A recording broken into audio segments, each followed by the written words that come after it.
from his Las Vegas adventures. Remember former Chelsea goalkeeper Petr Cech? Turns out football nets weren't the only goals he was pretty handy in front of. After retirement, he became a goaltender in ice hockey. Same skills, very different surface. And he even won a Division 2 title with Guildford Phoenix.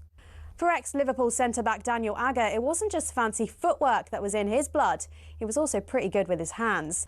The Denmark international turned to tattoo artistry after he hung up his boots. He'd qualified as a skin artist while at Anfield, and he then became the co-owner of his own tattoo company as well. It's not all glamour for ex-pros, though. 1966 World Cup winner Ray Wilson set up a very different kind of business. He became an undertaker after he retired.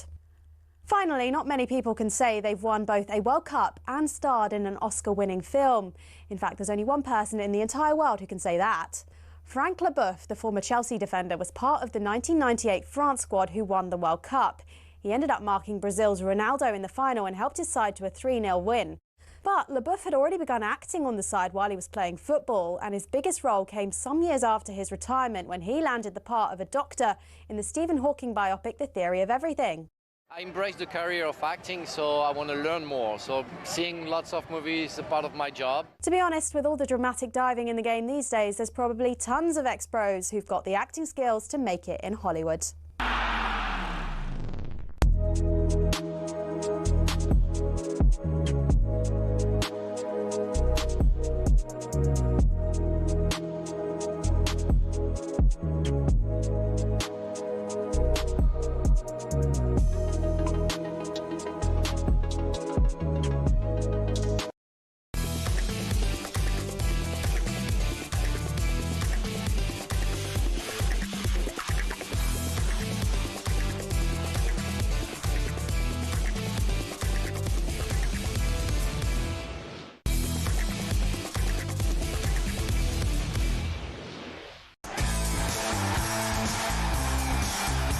Good morning, this is Game Day Breakfast. I'm Natalie Sawyer, and with me it is the one and only former Republic of Ireland striker Tony Cascarino. Good morning. Oh dear, what a day we have in store for you. Manchester United have had a £65 million bid for Brian Mbeumo accepted now by Brentford. The Cameroon international could undergo a medical with the club before Ruben Amorim's squad fly to the United States on Tuesday for their pre-season.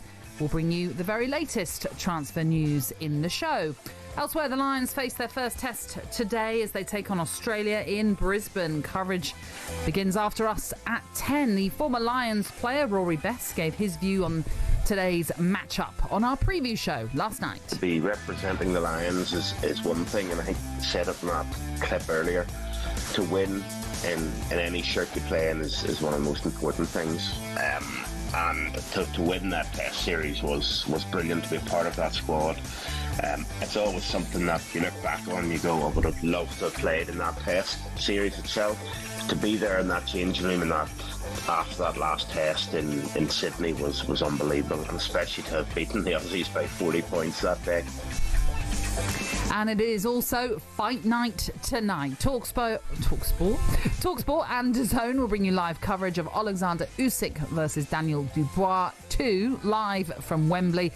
Sir Lennox Lewis joined White and Jordan yesterday to give us his take on the fight. A huge fight tomorrow night. Daniel Dubois tries to take your crown, your throne, and become Britain's next undisputed champion against Alexander Usyk.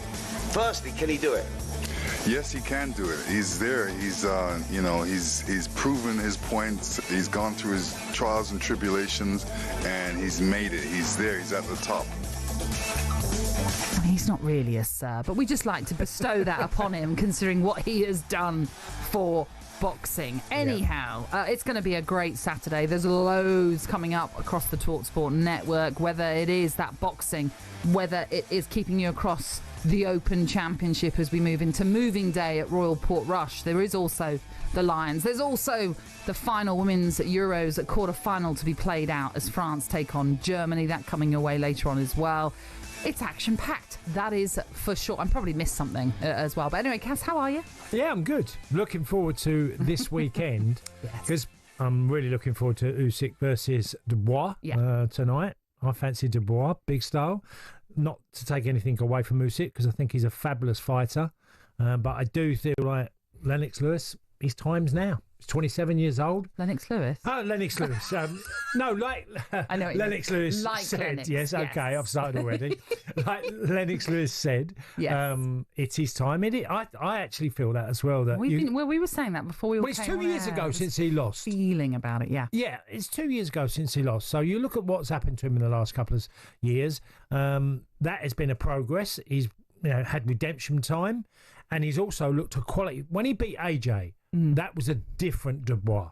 That really was. The way he beat him, the way he took the fight to him, and I think you're now going to see the very best of him. And look, when he fought him, he was 25, and that in heavyweight terms is really young. I mean, I know Tyson was a star at a very early age, but generally most boxers sort of find themselves, their best of themselves is more closer to the 30 age. Yeah, it is going to be a fascinating evening, and I know a lot of people have already been discussing it across the various shows here on talkSPORT, but it's certainly one that I think many people have been talking about it, Cass, by saying he's got to go at him early. Because if you go back to that first fight, he lost, probably in part due to the energy that he'd lost. He gave so much in those early rounds, and at times was dominant in maybe. And that might be, and listen, that comes with age as well, like you say, experience too, that maybe he's changed and fitness is all different as well. So it's going to be fascinating. New team round him. Yeah. Look, he's fighting a quality fighter, and he'll grind you down. He's done that. I mean, Usyk has beaten every Brit. Yeah. He's beaten everybody. Yeah. From Chisora to Fury to AJ to Dubois. And beaten them several times. Tony Bellew. Several times. Exactly. So, yeah. So he's fought everybody that's been put in front of him, and I just think it's the time now. Gosh, what I guess I know he's the favourite. I know he's a favourite, and he deserves to be the favourite. But I do feel this fight feels so different from when they last fought. Yeah. Yeah. Can you imagine, though, if he does do it? Wow. That would be some achievement for Daniel Dubois.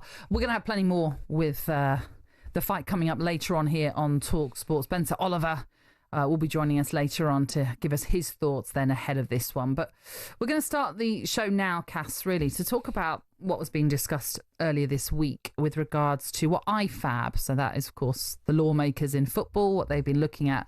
Because it always seems when the summer comes around, there's always talk of new law changes and new things to look out for. And it seems that they are in discussions about a number of things. One of those is the penalty rebound could be scrapped entirely under these new plans being considered, potentially coming to force in time for the 2026 World Cup. Now, the proposal is being discussed, as I said, by IFAB, that's the International Football Association Board, which would see any missed penalty immediately result in a goal kick. No chance then for the taker or others to score on the rebound, as reported.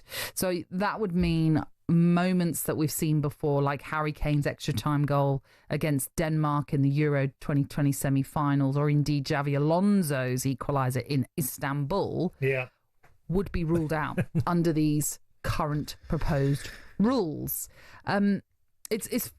I mean, look, they're looking into it in some detail, Cass, it has to be said. But what's your initial thought?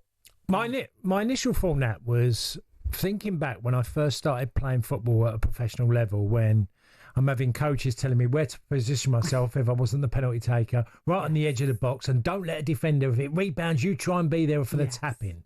Yeah. And all that encroachment, because there was encroachment from the defending team and from the attacking team. It feels like they really want to look at football and go, we don't want all this anymore. We don't want the encroachment. We don't want people chasing in. If it's saved, it's saved. And I'm so against new regulations, as we've discussed many a time. I just hate the idea of let's keep changing and adding new laws to the game. And I just find it frustrating because I've always loved the game for what it is. And I know football has to evolve. I understand all of that. But what I don't get is how you can continually change the game to get to a stage where it's going to be unrecognisable. You talk to the younger generation, if I said to my youngest, talking about football, what you used to be able to do and what you can't do now, it's full circle now. I feel like I'm in an upside down world. Yeah. I mean, this one in particular, I'm trying to think, where has there been such uproar that we've all gone, oh, it's so unfair that they can score a rebound? don't really get it. I don't get why IFAB have suddenly gone, oh, this is a problem. Well, it can only be down to encroachment and not liking it.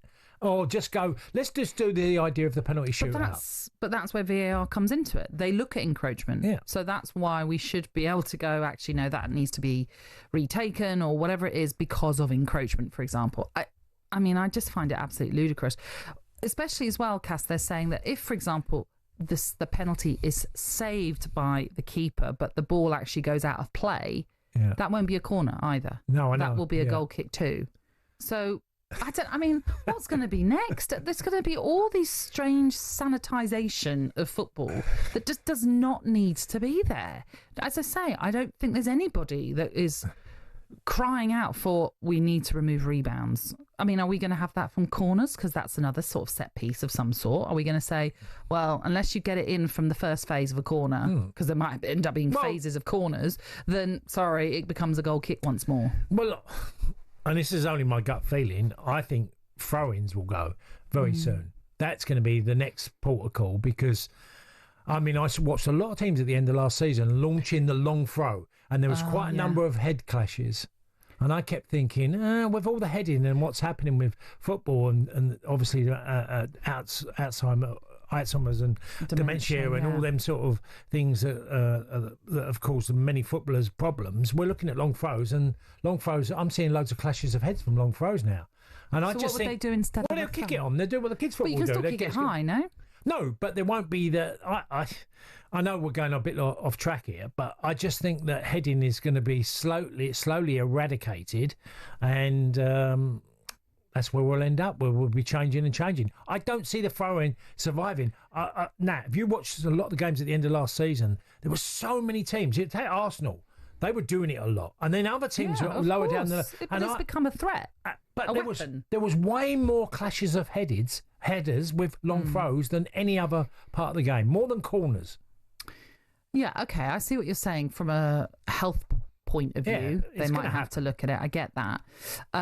I mean, other things they're going to potentially be looking at is how VAR is used and how they're going to interpret certain things. For example, yellow cards and whether or not yellow cards should be looked at. There is a suggestion that they may well be able to intervene and recommend decisions overturning second yellow cards, which at this present moment they can't. So obviously if a player is given a second yellow, that results in that red card.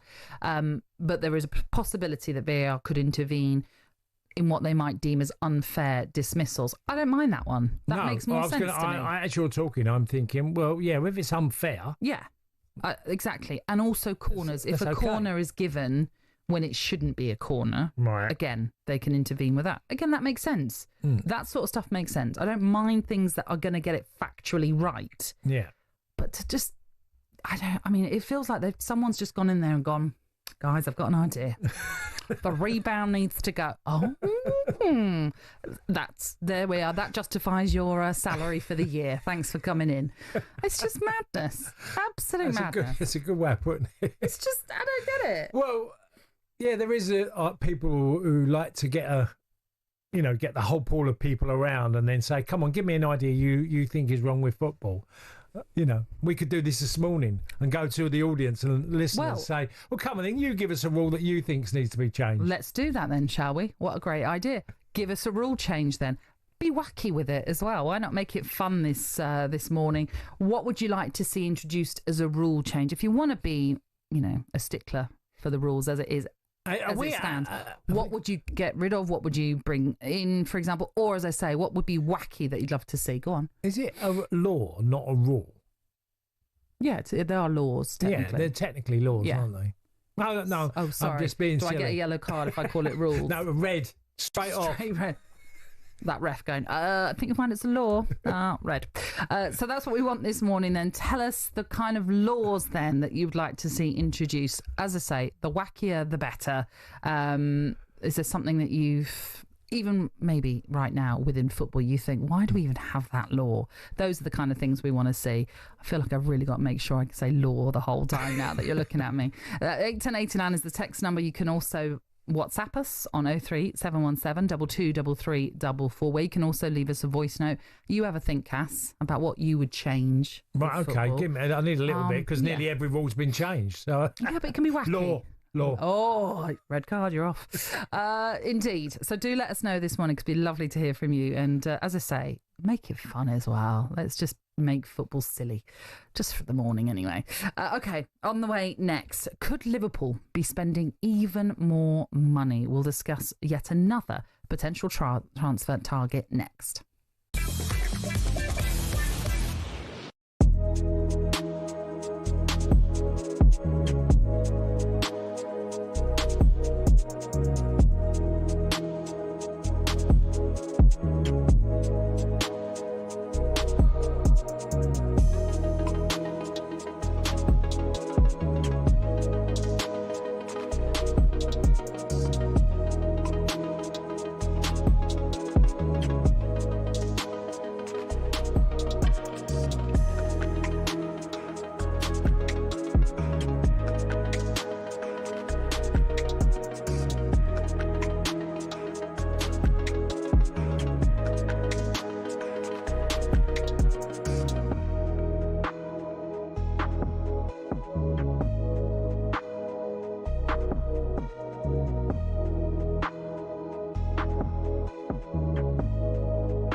Nearly 2 years ago, the controversy surrounded, was it a low blow, wasn't it a low blow?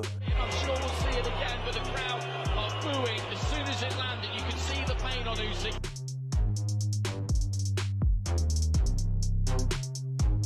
This is what I want, and now we're getting it. It's a big show, and we're going to put it right. Gets Dubois going, and now Dubois coming back.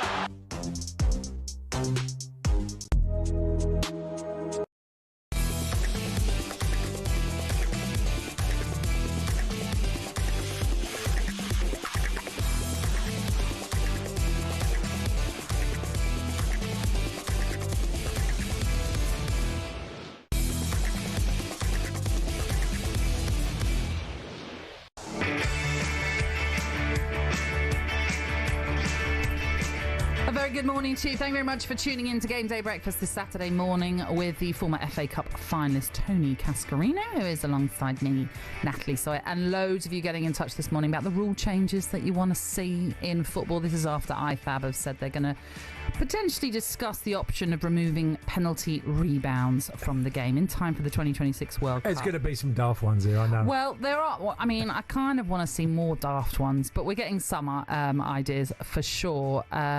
Let me see. There was one I did see that. Let me look. Sorry, I'm now. Oh, this is from Phil, who says it should be an instant red card for players who refuse to celebrate after scoring against one of their old teams. That's a good one. That is a good one. Could you imagine? Sorry, mate. Off. I've never got that. Why people think, why did it become such a habit of players, ex-players at clubs, when they scored against their former team, they wouldn't celebrate? I think, well, I mean, I understand it to a degree with some players. I give it to players who might have had a long career at a club of 6 years, 8 years service or whatever, and that's the club they'll be remembered for. But when you go somewhere and you've been there 5 minutes and you score against them and you're not celebrating, I find that a bit strange. I would rather the rule would be that law would be that you're not allowed to score against your former team. Therefore, Ollie Watkins won't score against us because he tends to do that quite a lot. There's one here, keepers not allowed out their box. Yeah. Nice. Okay, that makes sense. Yeah, that's a sensible one. That's a sensible one. Yeah. But we kind of want a bit more of a silly one. Have you got anything silly that you would add? Yeah, players. Okay, that's Add it. more on. Extra time. Okay, right. This comes off the back of me saying before we came on air that what we should do in extra time is that you should every sort of, I don't know, 5 minutes, 10 minutes, whatever it is, a player has to come off. Or both teams, a player has to come off. Now, if you're down to 10 already, then it just means it goes down to 9. And I know there'll be people that are shouting at IFAB rules says 7 or less or whatever, or 7 or fewer, the game has to be called off. This is when it's just gone into ridiculous extra time. We don't want to get to penalty shootout. We just want to see it finished within extra time. So that's how I would. I'm going the other way. Add more. You're just the whole going, squad. Every single person should just be involved in extra time. It'll just be just a rush of players involved. How many would you have all the sub? It'd be about 18 players. Yeah, 18. But then if you're having everyone, well, isn't there more than subs? 2 goalkeepers as well. It's more than 5, so you're going to have. I'd have a lot on. Are you having the manager more the merrier. Are you having coaches on? Set piece coach on. No, Get on. No, they're not coming on. They'd be no good to me. Oh, right then.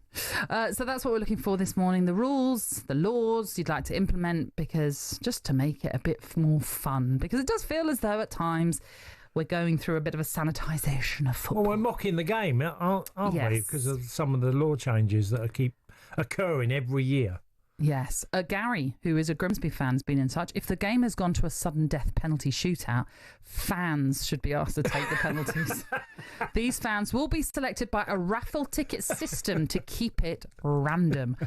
Oh, that's a bit like the Hunger Games. You know, it just could be anybody. Yeah. So, 92-year-old Marjorie, come on down, Marjorie. Okay, so what about if a player gets sent off? He has to go and sit in the away end of with the fans. Why would you do that? Well, if he got sent off for abuse, he can then then go and sit in the away fence and get stick all the rest of the game. I mean, I'm not so sure anybody would want to abuse. I mean, I'm all for safety first, really, at the end of the day. But yeah, keep them coming into us. 8, 10, 89. There's loads of you getting in touch, so I'm going to have to really go through these with a fine tooth comb. But 8, 10, 89 is the text number. The WhatsApp is 03717 223344. You can also leave us a voice note. So if it's an intricate law change, then why not do that and just tell us and we'll play it out a little bit later on. Before we move on to Liverpool transfer news, quickly get to a story that we spotted in the Daily Star today, Cass, with the headline, "You what?" Apparently, Gen Zers are ditching traditional polite phrases such as "excuse me" for the less formal option of "you what?" Oh. Some 75% of young Brits aged 13 to 28 reckon saying pardon when they fail to hear others is simply too stuffy. 1 in 10 of those surveyed by Samsung admitted they have never used the classic courtesy, while 6% said they were happy telling others they zoned out instead of trying to understand what they were saying.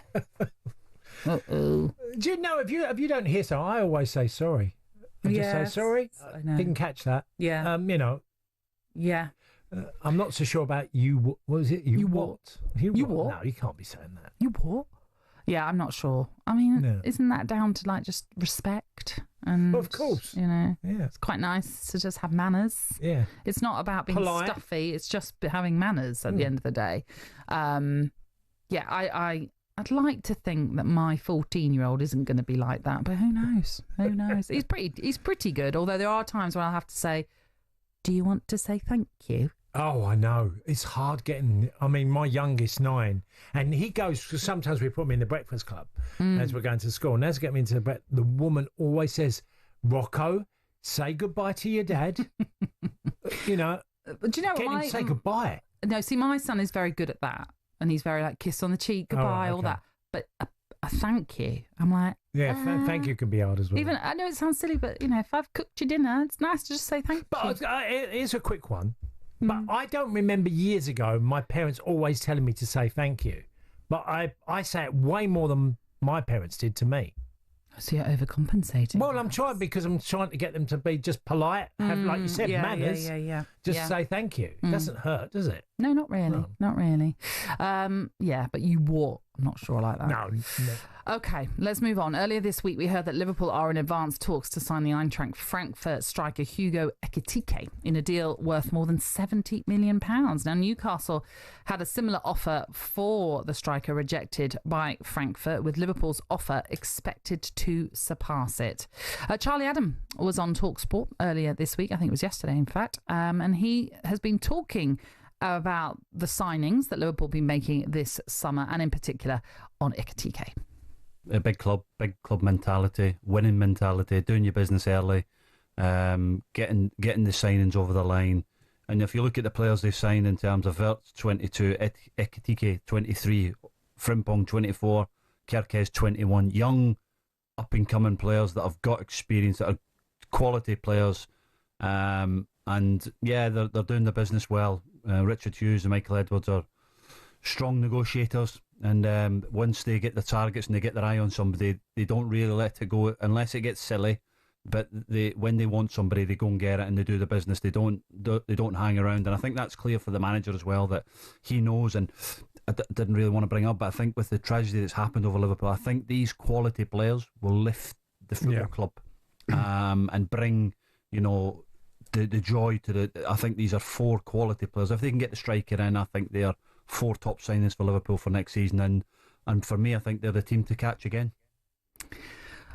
I mean, every week it feels like Liverpool are signing somebody else or being linked with somebody else. And like I say, at one point you think, that's them done. No, they're going in now, and more money being spent, I should say.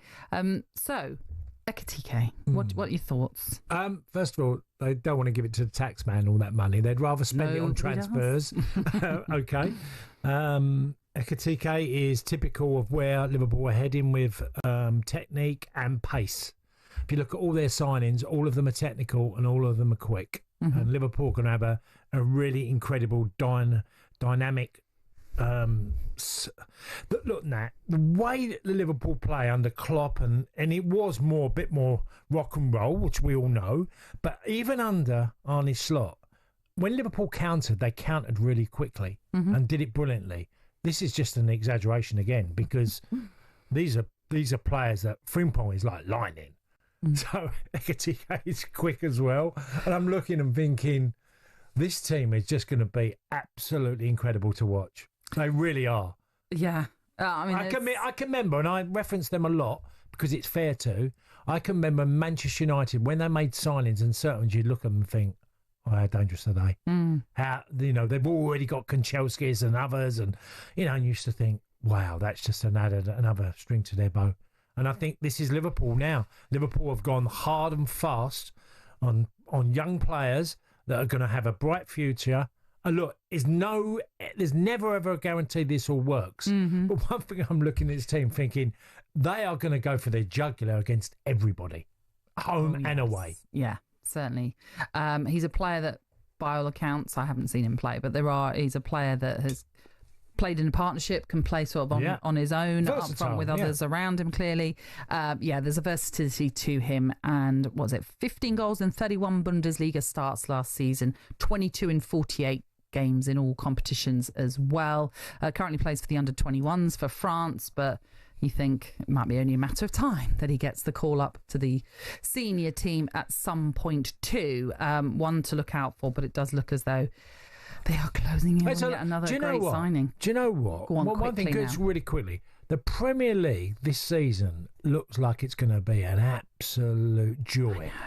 Honestly, it looks like there's so many teams. With Chelsea win the Club World Cup as well, just adding into all what other clubs have done, what Arsenal have done, and what others, United are trying to bounce back, Spurs likewise are trying to make signings that are going to make a difference.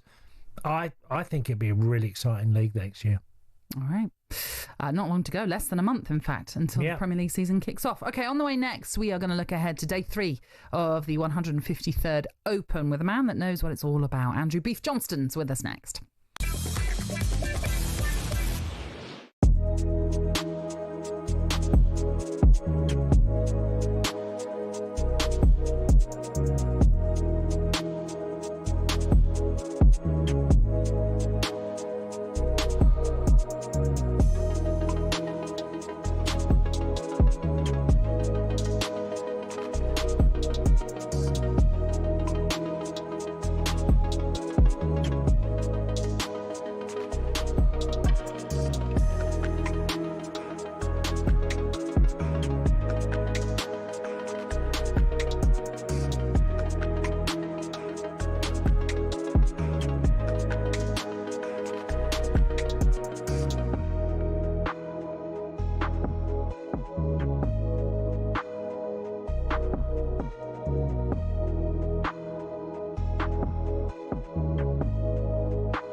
Good morning. This is Game Day Breakfast. With me is a man who was once sold for 12 tracksuits, Tony Cascarino, and I'm Natalie Sawyer. We're with you until 10 o'clock this morning. Now, have you heard about the talkSPORT dugout, Cass? Yes. Well, people have had their say on there on the Usyk versus Dubois 2, with 74% of the dugout predicting an Usyk win tonight, Cass. Wow. Yeah. I get it. With 43% backing him to win on points, so going the distance. If you would like to join the discussion on talkSPORT and join the dugout to have your say on football, boxing and more as well, with thousands of talkSPORT fans, then all you have to do is head to talksport.com/dugout. There are fun prizes that are given away every month, and if you join now, you'll automatically be put into the next draw. So, as I say, head to talksport.com/dugout to join. It's over 18s only, and terms and conditions do apply. And as I said, a bit later on, Spencer Oliver will join us, so we will talk about the boxing later on. But for now, something I know that you have been glued to for the last few days, I must say, I have been watching it too, because I have found it fascinating, is the Open. And Scotty Scheffler battled the worst of the torrential downpours that battered Royal Portrush to shoot a commanding 64 and open a one-shot lead over Matt Fitzpatrick at the halfway stage of the Open. The world number one's recorded his lowest round in a major, featuring 8 birdies and 1 bogey as he advanced to 10 under. As for Fitzpatrick, who is a major winner, having won the US Open in 2022, he signed an equally impressive 66 to leave him on 9 under. But as we know, day 3 is always moving day. Lots of players who no doubt will be waking up this morning and thinking, I've got a job to do, and we will see what happens. So let's get more on day 3. Delighted to say we're now joined by golfer. Oh, he's not here. Oh, is he coming out? No, we don't know. We'll have to do it. Well, we'll have to do it. I do apologise. We're getting with it. Come on, we're getting it. But I know between the two of us, we've watched a lot of it. We have watched I've got you hooked on golf now, haven't I? No? Please don't make out that you have had any influence. No, I'm joking. Listen, talk to me about it properly, because the last few days has been brilliant with all the different sports and everything that's been happening. As I say, you've been right across everything at Royal Portrush. Scotty Scheffler then making his way up the leaderboard brilliantly yesterday. I think he was 5 or something like 5th place or something, and coming into day 2, something like that. So he was always in amongst it, as we would expect for Scheffler. What did you make of that round for him then? Well, from Scheffler's point of view and Fitzpatrick, they played in terrible conditions as well. Both shot great rounds. Yeah. Scotty Scheffler at 10 under now. Well, Nat, I mean, the guy just is relentless, and he's, controlling there's an old saying in golf of having it on a piece of string, the ball, which means they literally can just get it close 15 foot to the pin so often, because they know they've got the exact vision of what they're trying to hit, see it and do it. And Scotty Scheffler at his best is just incredible. He's 7 ahead of Rory. I don't think Scheffler, I think that lead of 7, I don't think you can catch Scheffler, because his bad round for him is really level par. And I just think he'll go again under par. I think Fitzpatrick was brilliant. Brian Harman set the standard in early doors with, who is really just a straight hitter. He's not the longest, Brian Harman, but he's all 3 of them, the top 3, are major winners already.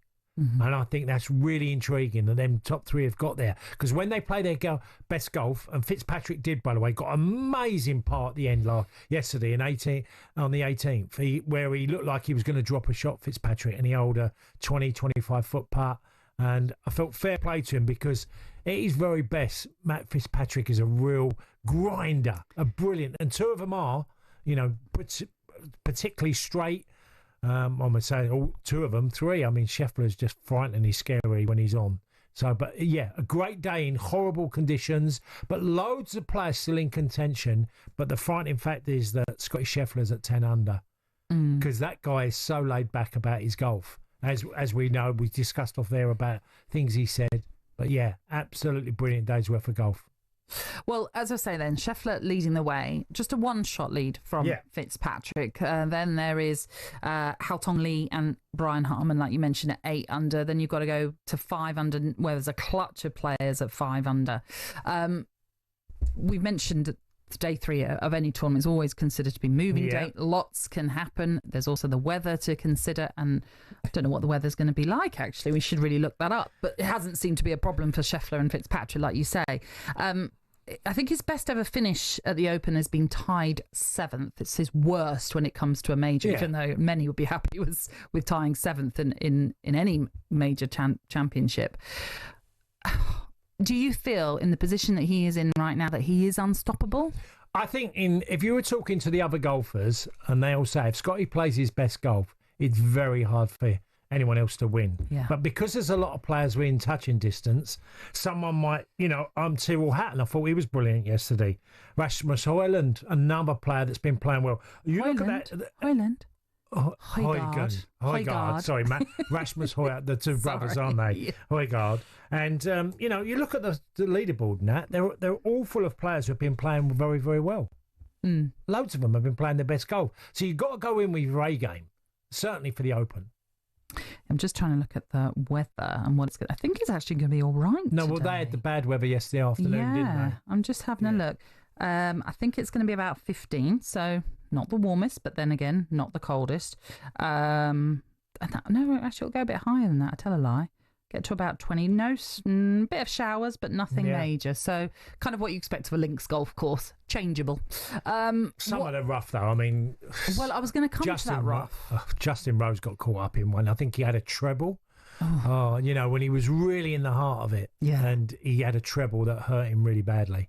Well, another player that was hurt by the rough a little bit. Not quite because of the rough, but because of the laws. Shane Lowry. Yeah. Did you see the 2-stroke penalty? Yes, that he got on the 12th. A frustrating day for him. He missed quite a lot of putts, and he didn't play poorly. Just didn't, hold putts when you'd expect him to. He kept hitting the edge of the cup, and it just go off. Just at the end, he didn't drop. So, and he's a real favourite in Ireland, as you'd expect. He's absolutely adored. Yeah. I mean, he obviously spoke about the 2-stroke penalty, which now means he starts today level par, so some way off the lead. And don't forget, he is the last player to have won the Open at Royal Portrush the last time it was staged there. He was very honest in the sense of he didn't think the ball had moved. No. But he also didn't want to go down any kind of big rambling, not appeals, but do you know what I mean? Because he didn't want to be seen as a cheat if later on there was any evidence that the ball had moved. Now, I've seen one footage where it did look like the ball moved a little. I don't know if you saw what you made of it. Yeah. This is when he's obviously practicing his swing to try and obviously then take the shot, and the ball moves in that moment. I mean, it moves by a fraction, obviously. And I understand golf is all about fractions, but it does seem incredibly harsh, doesn't it? A 2-stroke penalty. Yeah, golf's rules are incredibly stern. Look, there's been other players who have suffered, and they tend to accept it. The etiquette of golf makes them accept it, because one thing is like it's one of the worst things you can do in golf. If you're accused of cheating or it's that slight advantage, people will jump all over it, and you get a lot of stick in golf if even the ball slightly moved, or there's so many. We're talking about laws in football. Yeah, you go down the golf road now, it's scary. I mean, even today I play golf for 40 odd years. Someone tells me a rule and you go, sorry, is that really? You go, yeah, it's good. So you don't want to play with a professional golfer, because he'll tell you way different things from what we're doing as handicap golfers going on the golf course. They say, you can't do that, you can't do it. Yeah, I mean, they might be taking it too seriously if they're doing that with you. But I hear what you're saying. Quickly, before we take a break, Rory McIlroy, 3 under heading into today. How has he been looking? I know it's probably a big ask for him to get to Scotty Scheffler, but... Okay, there's more in the tank. Rory's got to do what he is really good at, and I say it's just because he has to play attacking golf. Rory at his best is always attack-minded. There's 3 par 5s that he can clearly get birdies or even an eagle on. He has to go really low today, because there's no way. Scotty Scheffler and Matt Fitzpatrick and others, you can't give them that lead, because one of them, when you're 7 off, Nat, but there's a big group, there's a couple of 8 unders. One of them's going to get a low round today. There is no way on earth that you're going to get the top 6. Every one of them has a poor round. So Rory's got to literally go for a 65 or 64 and plays attacking golf. That's when he plays his best golf. Defensive golf, that's not Rory. So it sounds easy saying it all like that, but Rory knows that himself. Yeah, indeed. It has been a course that has bitten many, as you can imagine. Just a couple of notable names that missed out the cut. Zach Johnson, former major winner. Who else? Darren Clark, one of the home favourites. I mean, he missed out. Likewise, Podrick Harrington. One player who seemed to just be having a tough time at Colin Morikawa. Yes. 7 over. Strange. By 5, so, or by... I didn't see the final. Did Phil Mickelson make it? Oh, good point. I am not yes, sure. Yes, he did. He did. Just on the cut. I knew he was on the cut. He goes out at 11:50 today alongside Jonathan What was he on? 1 over, is he? Oh, now you're asking questions, aren't you? Sorry. Give me a moment. He is even. Level par. Right, okay. I knew he was close. So he's got through. Yeah. Of course, we'll keep you regularly updated on what happens at Royal Portrush. The last, as you can imagine, of those going out today are Matthew Fitzpatrick and Scotty Scheffler. They begin their third round at 3:35. But we were talking about Rory McIlroy. He goes out, an hour or so earlier than that, alongside England's Jordan Smith. 2:30. Those two go out. It's going to be another fascinating day, no doubt, at Royal Portrush. Unfortunately, we had some problems in getting hold of Andrew Booth Johnston, so apologies for that. Okay, on the way next, Thomas Frank has been chatting Spurs. We'll be hearing from him next.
Nearly 2 years ago, the controversy surrounded, was it a low blow, wasn't it a low blow?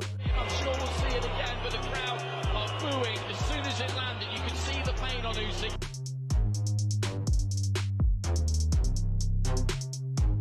This is what I want, and now we're getting it in the big show, and we're going to put it right. Gets Dubois going, and now Dubois coming back.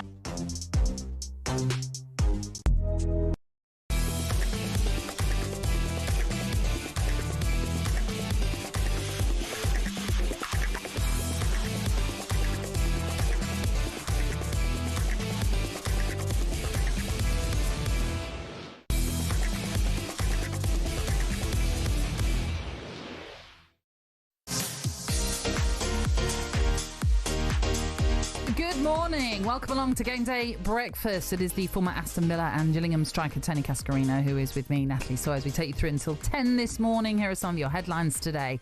Arsenal have completed the signing of England winger Noni Madueke from Chelsea for an initial fee of £48.5 million. We'll get more on that a little bit later. Alexander Usyk has come in at a career heaviest weight ahead of his rematch with Daniel Dubois, weighing in at £227. Remember, the fight is live on talkSPORT this evening. And Thomas Frank held his first press conference as the new Spurs head coach yesterday. He said he's excited at taking the next step in his development as a manager. I like to challenge myself. I've been that privileged. I've never been sacked before, so that's one of the reasons why I took the job. So I could get a little bit more risk into my daily life. Coming to a big club, there's pressures. There's we need to perform because it is we. It's me, it's the staff, it's the players, it's everyone, and we need to do that together. I like the ambitions, and I'm everything I do, every decision I made so far, everything is for the long term. It's not about surviving one game or 1 year or 18 months or what is the average. No, it's for the long run. Okay, so that's what Thomas Frank had to say. Plenty more, I'm sure, across the talkSPORT website if you want to check it out. But he says there that, in a way, he wanted to take a risk because he's never been sacked before. So, and he says it comes with pressure going to a bigger club. How much pressure is he under, in your eyes? Well, he's under pressure in many different ways because he has to prove he's capable of managing a club that's expectation is of a higher level. He has done incredible for Brentford. The club has been very stable. There's been a lot of change. You've sold players and moved players on, but you've still kept Premier League status. He's part of that. He's put a great team together, coaching side, and now he's got to do something a little bit different. He's got a challenge for Champions League spots. He's got to be fighting for cup competitions, and he's got to put an exciting team together in an incredible stadium. There's 60,000 that's sold out every week, and so there's a lot of expectation when you move. I've moved as a player to bigger clubs, and it is more pressure on you to deliver. And if you don't, you suffer the consequences. And do you know what? You suffer them quickly. There's not much time in football. Whether you're a player, whether you're a manager, you'll only get so long at a big club. Graham Taylor said to me when I joined Villa, what do you see when we're walking around the halls of Villa Park looking at all the pictures as we're looking at the pictures? And I just said, there's quite a lot of change year by year. And, just if you look at the, say, 87 team, I joined in 1990. If you looked at the 87 team and then looked at the 1990 team, there was quite a lot of changes. And he said, that's what big clubs do. They change a lot. Yeah. So... yeah. If it doesn't work for you, you're gone. Whether you're a player or whether you're a manager, if it doesn't work and you don't do a job of what's expected, you're gone. And he'll be no different.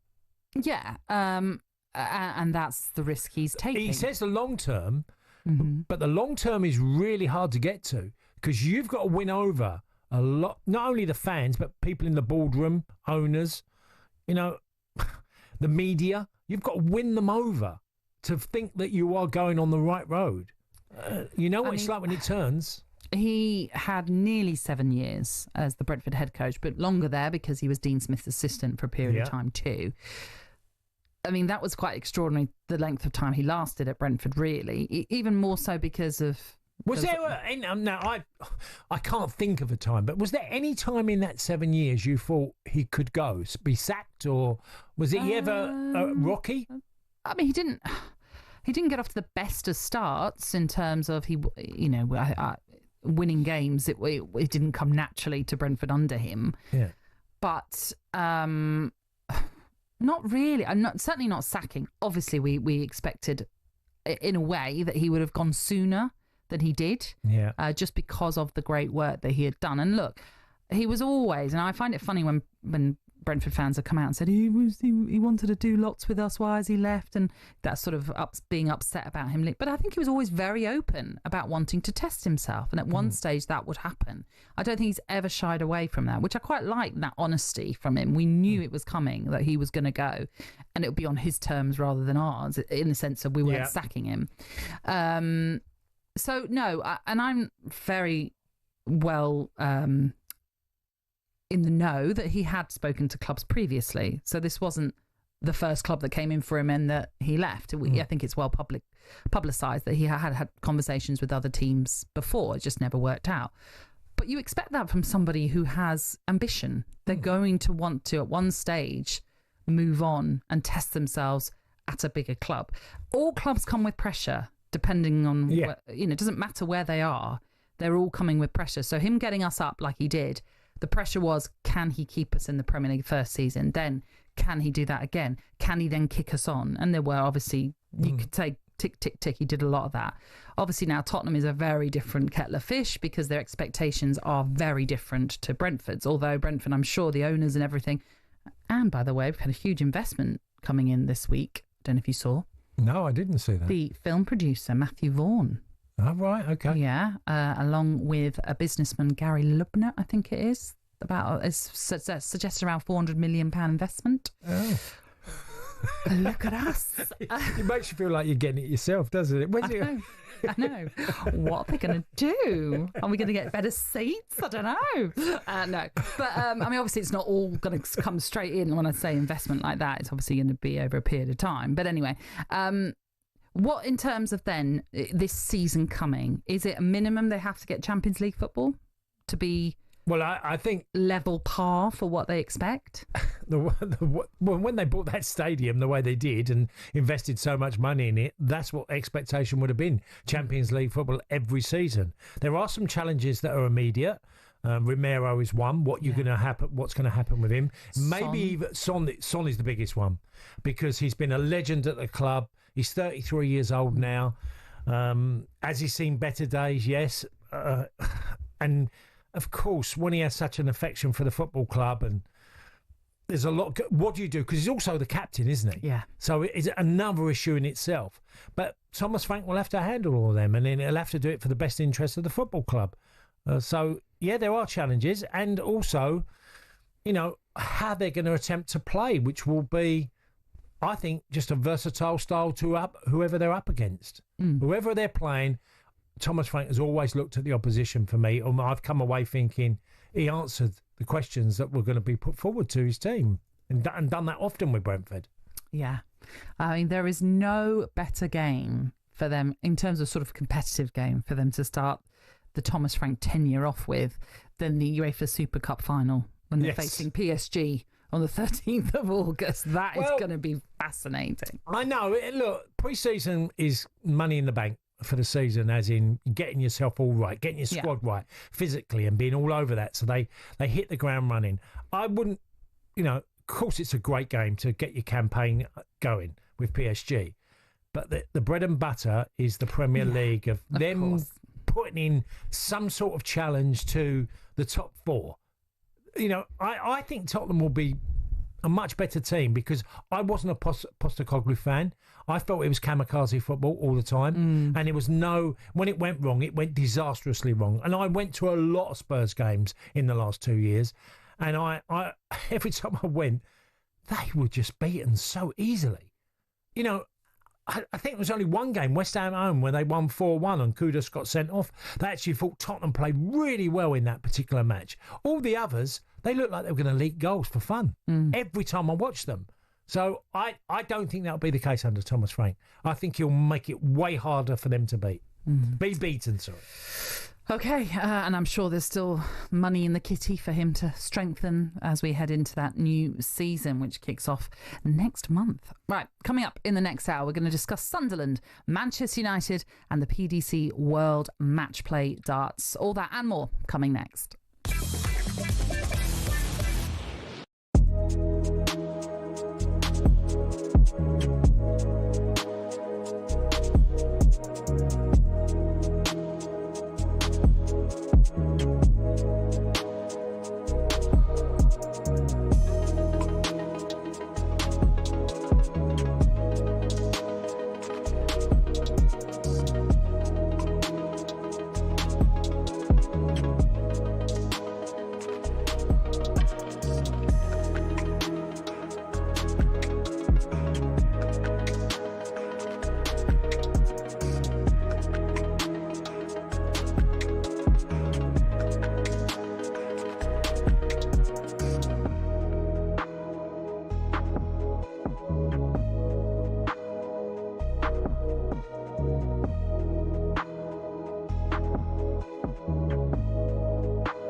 From the Toffees to the Tractor Boys, the Eagles to the Seagulls, Gunners, Bees, Hammers and Magpies, Premier League teams have got a load of crazy nicknames. Ever wondered where they came from? Let's start with Everton. They're dubbed the Toffees, but why? Well, because when the club was formed, just down the road there were two local toffee shops. Ye Ancient Everton Toffee House and Mother Noblet's Toffee Shop were big fan favourites. Next, they say if you can't beat 'em, join 'em, and that's exactly what Ipswich Town did when it came to their nickname. The term Tractor Boys used to be chanted by their opponents as a way of putting the team down for their farming background. But during one game back in the late 90s, Ipswich were 1-0 up and they decided to flip the script. 1-0 to the Tractor Boys, they sang, and a new nickname was born. Let's head to Leicester, famous for more than just a red, well, orangey cheese and Jamie Vardy. Leicestershire's also the birthplace of fox hunting, hence the Foxes. Next up, turns out apples are not the only fruit that don't fall far from the tree. Bournemouth's nickname, the Cherries, comes from the fact the club's stadium was originally built right next to a bunch of cherry orchards. This next story actually involves two club nicknames. It started with Crystal Palace. They were having an absolute nightmare run back in the early 70s. They'd been relegated after a terrible spell and manager Malcolm Allison decided enough was enough. He wanted a new nickname, something strong, fast and destined for success. Something exactly like an eagle. But there's more to this one. Brighton were in search of a nickname too, and Palace finally gave them what they needed. In a heated match between the two back in 1976, Palace fans began chanting, "Eagles, Eagles," and some clever Brighton fans came up with the perfect reply, "Seagulls, Seagulls." Not all club nicknames have a crazy story though. Take the Gunners. That just comes from the fact a group of munitions workers in the Royal Arsenal factory in Woolwich set up the club in 1886. On the flip side, some nicknames seem simple, but there's a bit more to them, like West Ham. The Hammers is actually nothing to do with the ham part of the name. It comes from the fact the club used to be called Thames Ironworks FC and was made up of workmen and shipbuilders. So next time the away end's chanting their crazy nickname, you'll now know exactly where it came from.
Good morning, this is Game Day Breakfast. I'm Natalie Sawyer and with me it's the former Chelsea striker Tony Cascarino. Good morning. Manchester United have had a £65 million bid for Brian Mbeumo accepted by Brentford. The Cameroon international could undergo a medical with the club before Ruben Amorim's squad fly to the United States on Tuesday for their pre-season. We'll bring you the latest transfer news. The Lions face their first test today as they take on Australia in Brisbane. Coverage begins after us at 10. Former Lions player Rory Best gave his view on today's matchup on our preview show last night. To be representing the Lions is one thing, and I think I said it in that clip earlier. To win in any shirt you play in is one of the most important things. And to win that test series was brilliant to be a part of that squad. It's always something that you look back on, you go, I would have loved to have played in that test series itself. To be there in that changing room and that after that last test in Sydney was unbelievable, and especially to have beaten the Aussies by 40 points that day. And we'll have more on the Lions to come. Also, it is fight night tonight. talkSPORT and DAZN will bring you live coverage of Alexander Usyk versus Daniel Dubois 2, live from Wembley. Lennox Lewis joined White and Jordan yesterday to give us his take on the fight. Huge fight tomorrow night. Daniel Dubois tries to take your crown, your throne, and become Britain's next undisputed champion against Alexander Usyk. Firstly, can he do it? Yes, he can do it. He's there. He's he's proven his points. He's gone through his trials and tribulations, and he's made it. He's there. He's at the top. Spencer Oliver with the questions there, and Spencer will join us a little bit later on. Don't forget, we also want to hear with the news that IFAB, the International Football Association Board, the rule makers, if you like, of football, are suggesting that they might get rid of rebounds, penalty rebounds. We want to know about the law changes that you'd like to see implemented. The wackier the better. For example, Craig, Forest fan from Loughborough, says, how about a Joker's card where an extra player can be introduced for a 15-minute appearance, one for each team? I like that, Craig. See, a bit different. Yeah. Adds a bit of fun to it all. 81089 is the text number. The WhatsApp is 03717 223344, where you can leave us a voice note. So if you've got a really intricate law change you want to see implemented, that's where you can leave us that message. Now, in less than a month's time, the new Premier League season will be well underway. The 3 promoted sides will be hoping to buck the trend of teams coming up, going straight back down. For Leeds and Burnley, it hasn't been that long since they were in the top flight. But for Sunderland, well, they make the return after 8 years in the EFL. And they've been busy this summer with their recruitment. They've been linked with their 7th summer signing, the French forward Armand Lorient from Sassuolo. I love that name, Sassuolo. And it's a deal that could take the Black Cats' spending to over £100 million.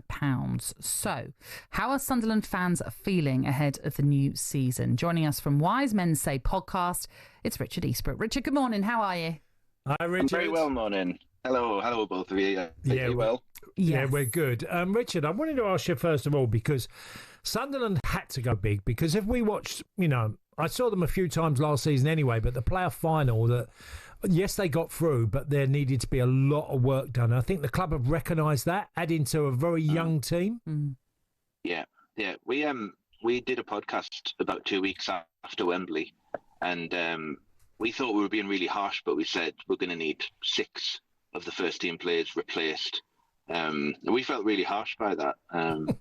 But the club have obviously gone ahead of that and they feel that any player on that pitch at Wembley could be upgraded with the exception of a couple, really. So the signings that we've made so far, obviously making Enzo Lefebvre permanent signing from Roma, and then kind of having to replace Joe Bellingham, who left so early in the window. It's a real statement of intent, but we kind of did have to play catch up over Leeds and Burnley, whose sides are kind of already insulated with Premier League experience, and obviously the money that has come with both their Premier League seasons and the subsequent parachute payments. So we didn't have that, so we did have to kind of start not from zero, but from kind of like -20 really to get near to the level that Leeds and Burnley are at. But it's really pleasing that we've done that business so early in the window. Like we say, the potential of Lorient coming in means you'll be spending over 100 million. That'll be your 7th summer signing. Any sort of other positions that you feel need to be looked at, or is it kind of nearly there? I think we really need to look at the central defence. We said earlier in the window that we kind of need to look at the entire spine of the side, really, and obviously the centre of defence covers that. As popular as Dan Ballard is with Sunderland fans after that moment at the Stadium Light at the playoff semi-finals, there's still questions over how he'll be able to handle the rigours of a Premier League season. Luke O'Nien, who's a second centre half, he's injured for the start of the season. There's a couple of other defensive problems as well. We don't have Chris Mepham, who's gone back to Bournemouth, so we really are going to have to strengthen that position. I'm surprised that wasn't one of the first ones to be strengthened, but hopefully the club have got that as high on the agenda as the supporters do. Second to that, I think we need another centre forward, just to complement Wilson Isidore and Eliza Meander. Right, Richard. It must give you great pleasure that you're doing all the business mainly in the North East, and Newcastle haven't got much done. Yeah, it's quite surprising for being the self-proclaimed richest club in the world. Look, you're stoking it now. The pair of you. I'm not stoking it. I'm just really surprised because when you see other the clubs with the supposed spending power that Newcastle have, doing all they can to get the players in and to go as close to that PSR limit as possible. Trying to find every kind of little loophole to not to get around it, but just to play within the rules right up to the limit. And Newcastle aren't doing that. It's quite surprising. So I mean that's their prerogative. They've signed Anthony Elanga and little else, but yeah, it's certainly it's quite surprising that they haven't made the signings that they've been wanting to make. But that's their problem. That is true. And look, there's still a fair bit to go in this transfer window, so they could certainly still splash the cash. Yes. But let's get back onto Sunderland. Let's forget Newcastle. The rivalry can happen when the season starts. We've got to get it going early now. Well, clearly. It's a great derby. But what I wanted to ask you then, some of these players that you've signed could all be involved in AFCON in December. Is that a concern for you as well? It is a little bit of a concern, but you look at it. One of the players that we signed is a Mozambique international. I'm not that much of an expert on African football, but I'm not sure how deep Mozambique are going to go into the AFCON. So the maximum time that they could be away, I think, is 4 weeks. Yeah. End of December and to the end of January. That in itself is a blessing and a curse, because end of December is terrible for us because we've got so many games. We have to, in December we have to play Man City twice. Play the aforementioned team up the road as well in December as well. So it's going to be it's a difficult month. But the start of January is not so difficult with the FA Cup, and I think there's an international break around it as well. So it might be a bit of a blessing, but. I read somewhere yesterday that you can apply for a postponement if you've got more than 3 players away on national duty. So we might be able to get around it that way. I'm not too worried. Okay. Tell us the feeling, Richard, of the Sunderland fans, because obviously you got promoted and all the euphoria. You're going into this season, expectation. For most people have Sunderland in the bottom 3. But the Sunderland fans, you feel like it's slightly different going in? Because, look, Sunderland have had a roller coaster ride over, the decades of ups and downs and lows and highs. And, so tell us how you feel going into this season. Is it slightly different for you? In terms of anticipation, it's massively different. At any stage, in July of any pre-season, we wouldn't really be getting that excited about it. The pre-season schedule would be starting, but we'd not really be feeling it. But we are feeling it. We're getting really excited. There was full house in it at South Shields, small ground on Saturday. There's quite a lot gone over for the pre-season tour of Portugal. The excitement levels are really high. Everyone's getting really buzzing for it. It has been a long time away from the Premier League, and while it has felt like a roller coaster, it's felt like the down bit of a roller coaster. And now we're coming back up. It is really exciting just to see simple things like seeing the new shirt with the Premier League badge on the shoulder. It's like, that's really exciting. Yeah, been a while. So yeah, we are. Yeah, it has. And yeah, the expectation is that the bottom 3 could be our final destination this season. But just finishing 17th would be a huge achievement, and I think we'd be celebrating nearly as much as a playoff win at Wembley. Just lastly then, Jordan Henderson, of course, back in the Premier League, is going to be playing in the red and white stripes, but not of Sunderland, as you might well know. Was there any disappointment that return didn't happen when you consider how young your team is, that having someone of that experience might have been useful?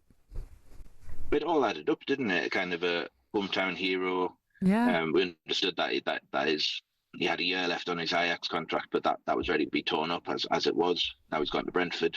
It all seemed to add up, but early on we kind of understood that the club weren't interested in signing him, and I'm not sure how interested he would be in a move. But for the fans, it all seemed to be kind of aligned and written in the stars, and it would have really been a real positive signing for us.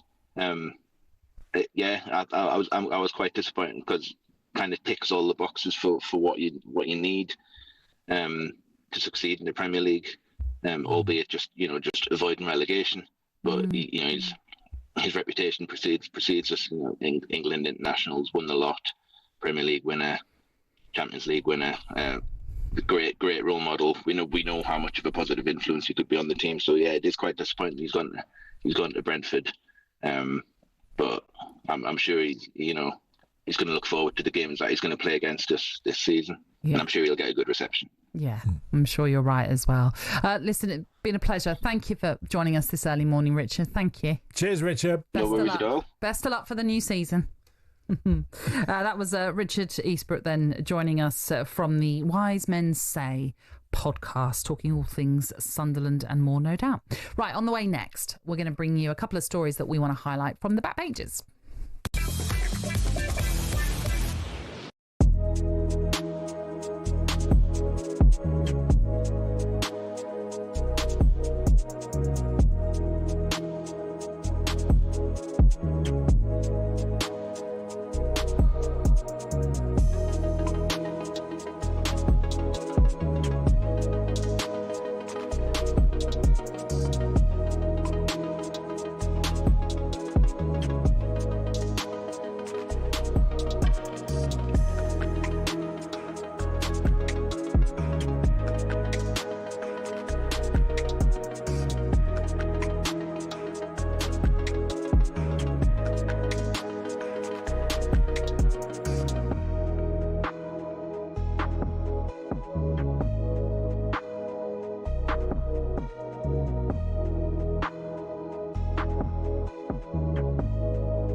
Nearly 2 years ago, the controversy surrounded, was it a low blow, wasn't it a low blow?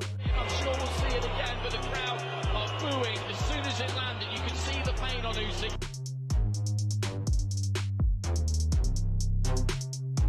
This is what I want, and now we're getting it. It's a big show, and we're going to put it right. Gets Gyökeres going, and now Gyökeres coming back.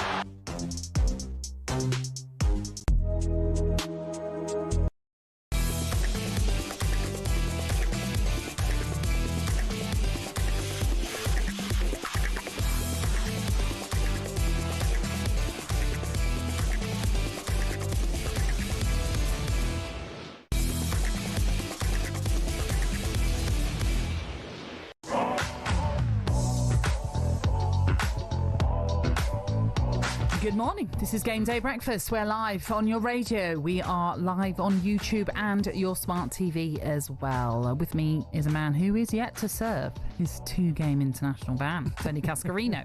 I'm Natalie Sawyer, and we're with you until 10. Lots for us to get through because it's a real busy day of sport coming your way.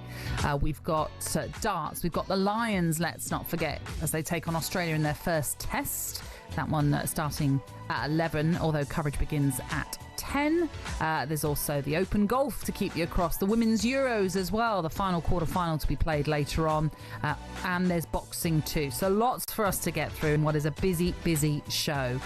Right now, we are going to just concentrate on the papers, some interesting stories that we've picked out this morning. Cass, I'm going to start. Yeah. With the back page of the Daily Mail, and Palace and Forest fans, listen up. It's an exclusive by Mike Keegan, and it seems as though this whole issue of Palace being demoted to the Conference League, Forest on potentially getting their place in the Europa League, is just going to get messier and messier, because in this article that Mike Keegan has written, Palace are demanding a full disclosure of what they believe are bombshell messages between UEFA and Nottingham Forest. They believe, Palace, that they can prove there's been a double standard that's been applied over their European demotion. They are convinced Forest were granted additional time by UEFA, all down to the ECA, which is the European Clubs Association. Now, it's a really, really detailed article, and I'm going to do my best to go through it all. But the ECA, as I mentioned, the European Club Association, obviously it's kind of an association you join when you're in Europe. Yeah. Palace have never been in Europe, so therefore they are not part of it. There'll be some arguing that, well, Forest aren't in it at this present moment in time. And that is true. Forest aren't in it either. But Olympiacos, who are owned by Evangelos Marinakis, are.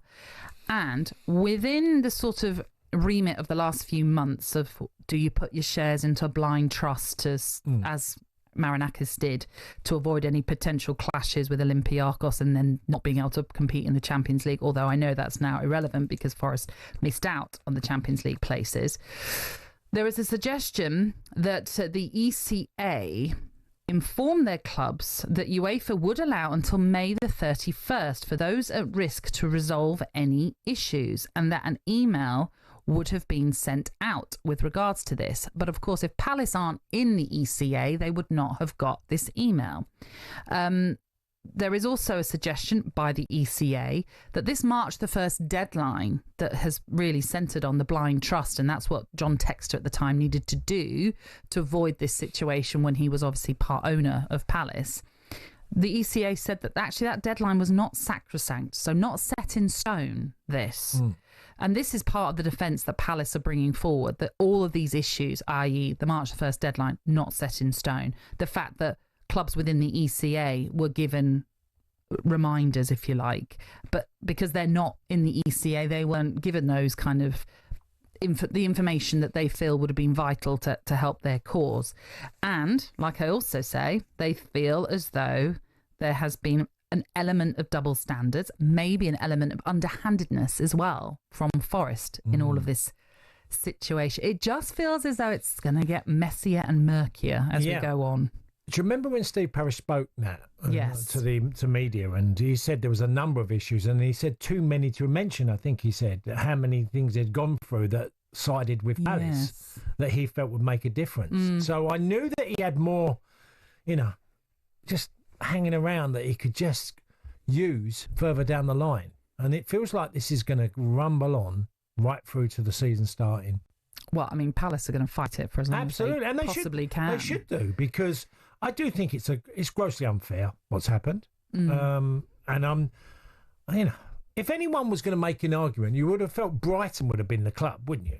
That had made they missed out of Europe altogether. But they decided straight away not to get involved, and it literally they sort of been a friend to Palace on this particular case. So I'm not sure how people are going to feel about Nottingham Forest getting involved, and well, this is because obviously they've had an influence. Well, I mean, that is what this is suggested from Palace. Now there are those that are saying, hang on, Forest haven't done that. What Forest have done is perhaps just write for clarification on everything.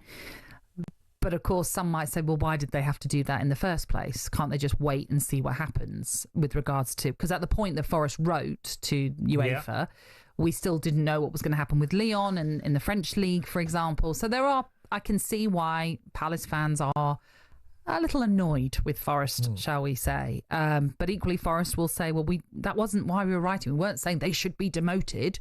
We were just asking for clarification. And maybe, you can understand that from Forest's point of view, if they're having to prepare for one competition or another. And they don't, sometimes Europa League has more of a pull than the Conference League, as we know, for certain players. So it kind of helps with all those matters.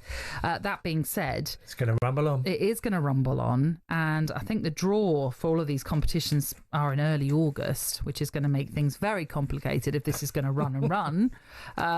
And obviously Palace will be taking their case to the Court of Arbitration for Sport, which the Irish team Drogheda missed out. Yes, I think they did something similar recently, and unfortunately they missed out, even though they felt a scapegoat, didn't they, Drogheda? Yes. They felt they were a scapegoat. because of obviously the size of the club in comparison with many other European clubs.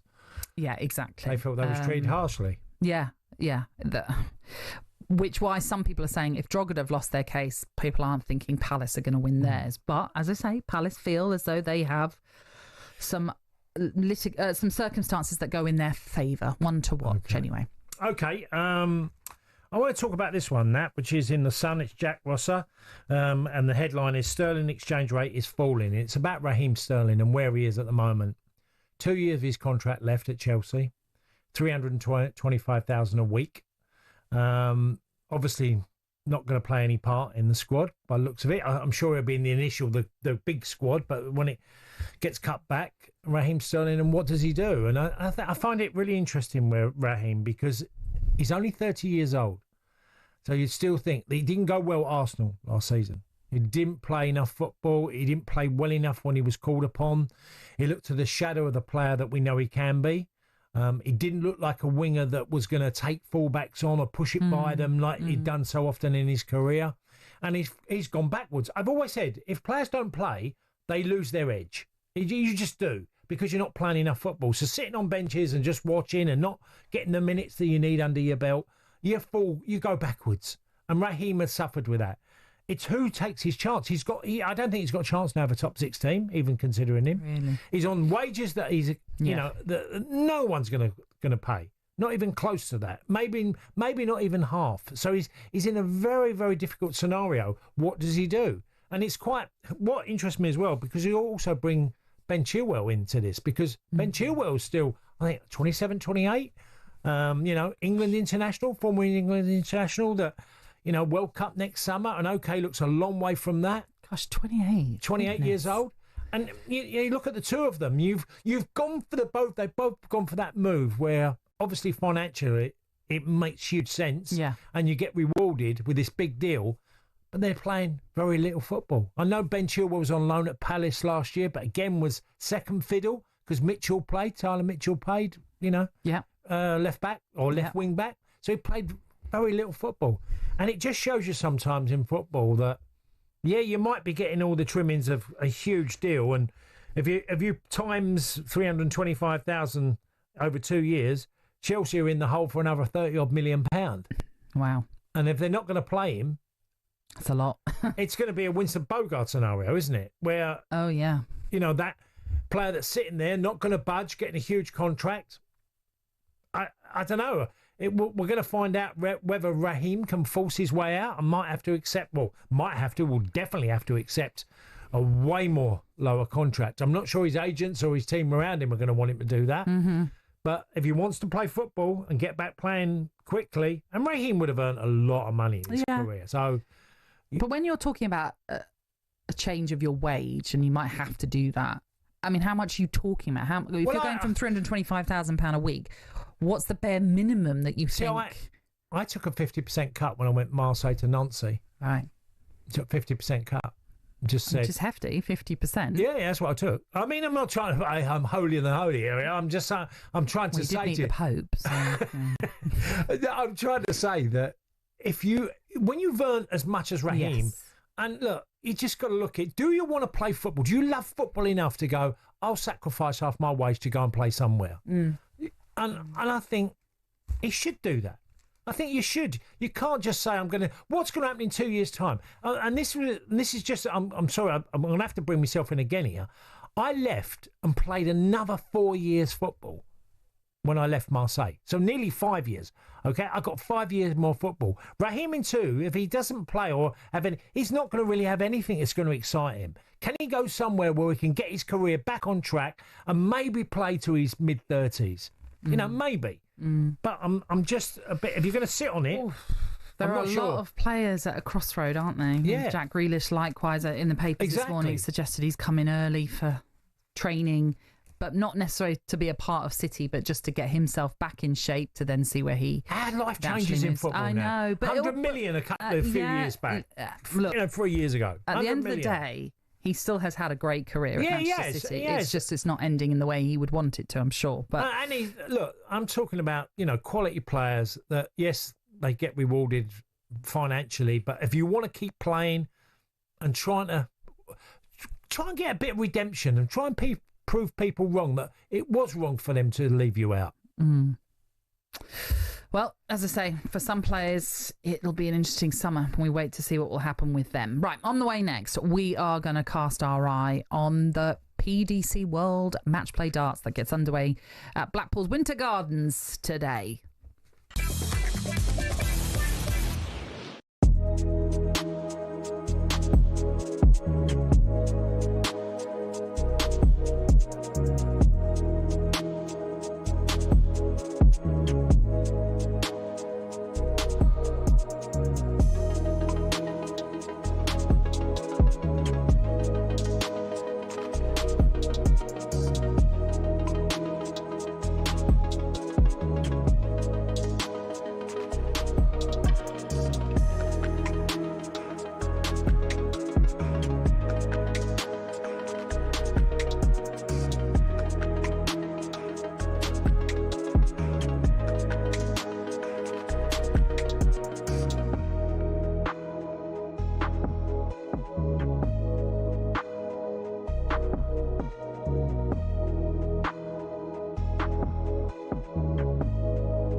Morning. This is Game Day Breakfast with a man who knows what it's like to face the heat in America during USA 94. That's Tony Cascarino.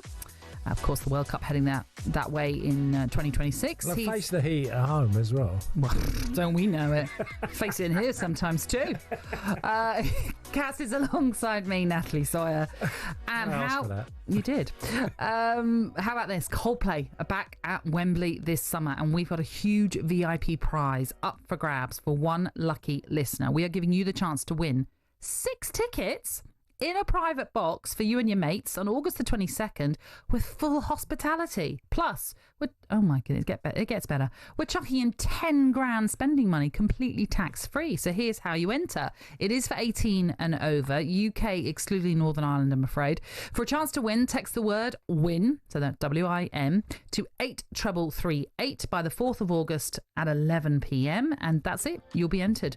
Text costs £2 plus one standard network rate message. You must have the bill payer's permission or post your name and number to Coldplay Competition, PO Box 3190, Colchester C028GP, to arrive by 5 p.m. on the 7th of August. That is some competition.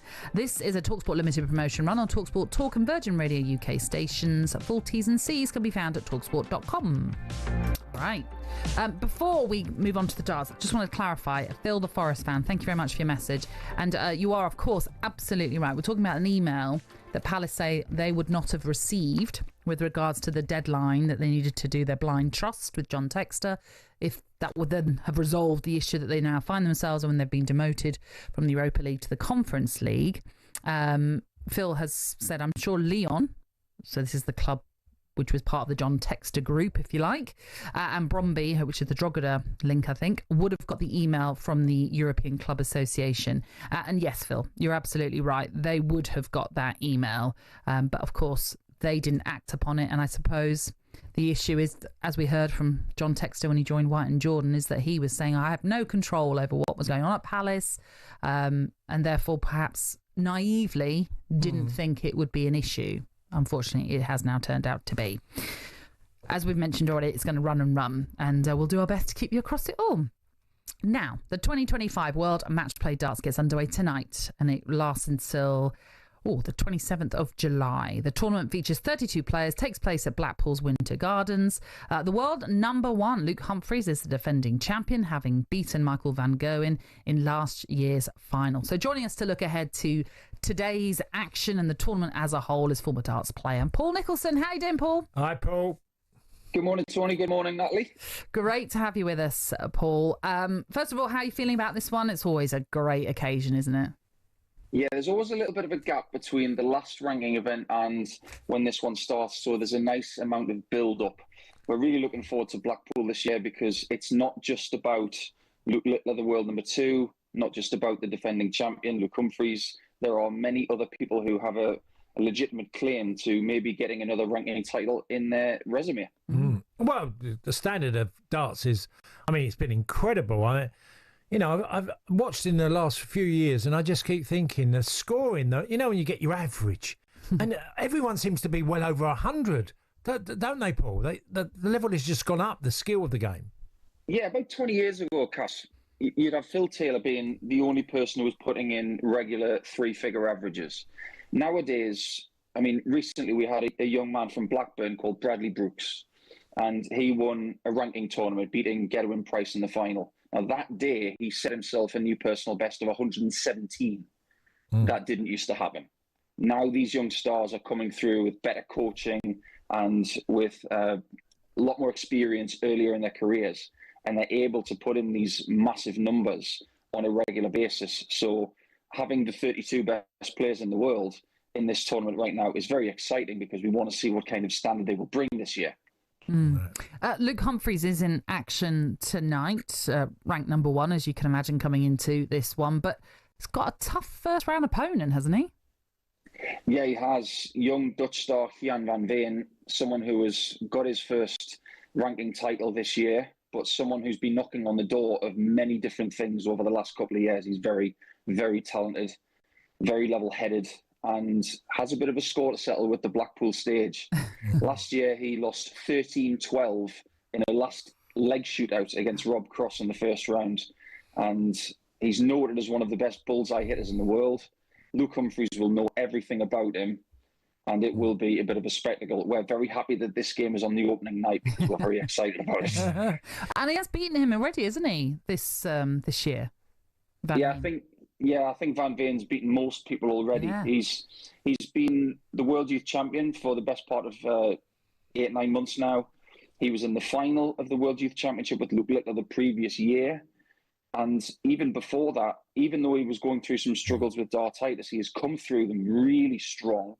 And it's his mental strength that has taken him this far.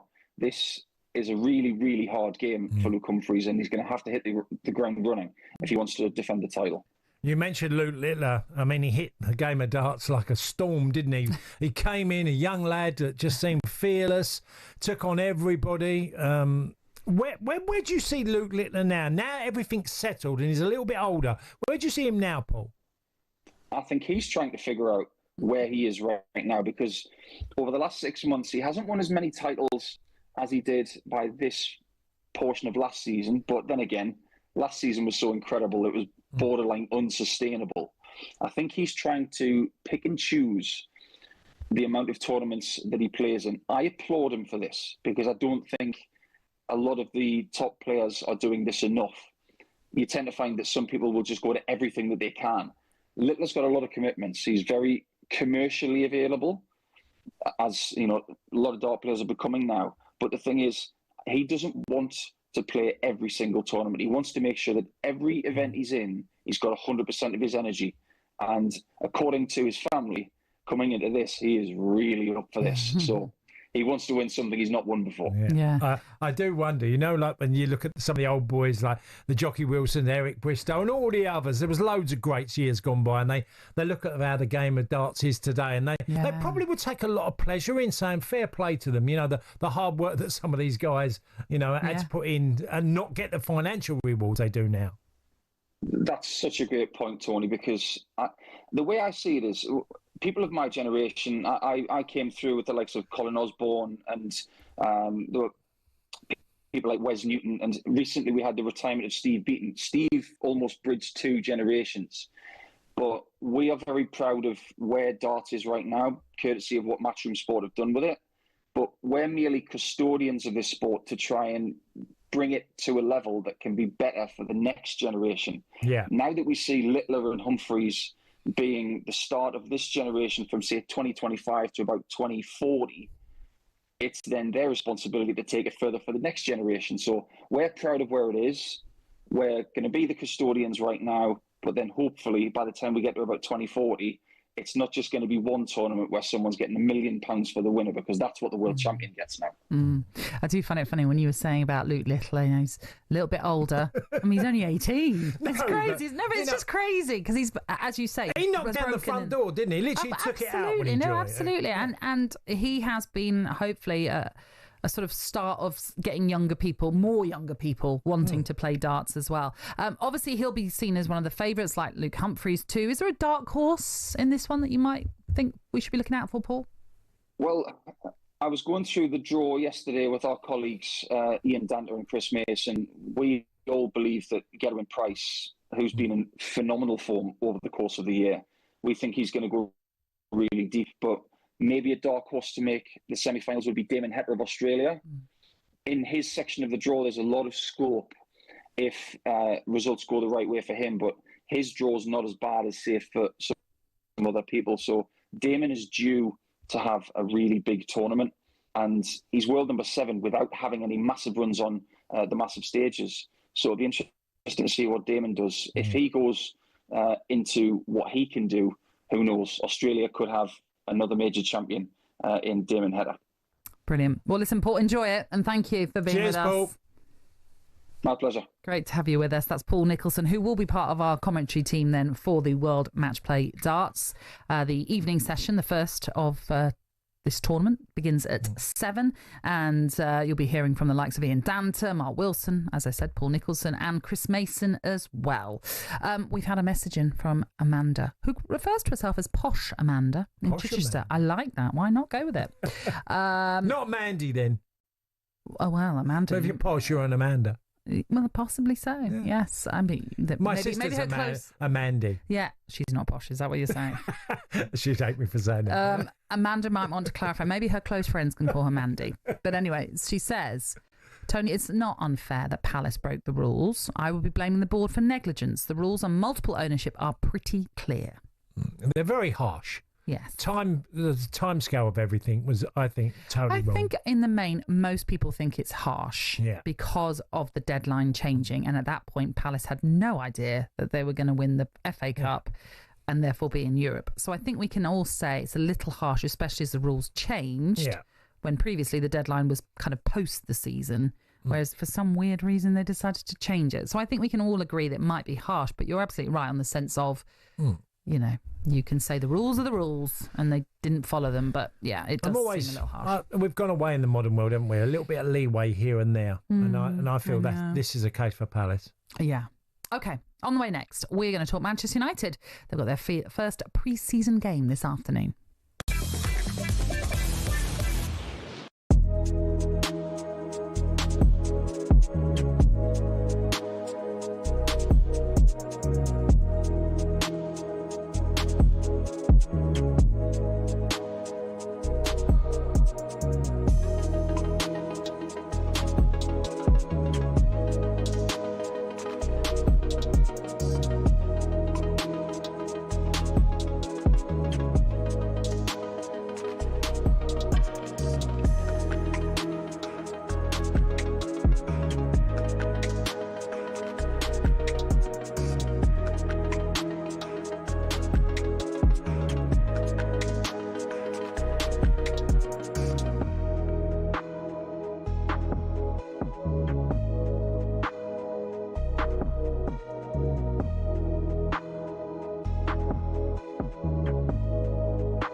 Nearly 2 years ago, the controversy surrounded, was it a low blow, wasn't it a low blow?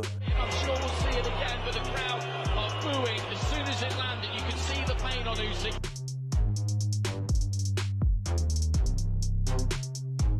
This is what I want, and now we're getting it. It's a big show, and we're going to put it right. Gets Dubois going, and now Dubois coming back.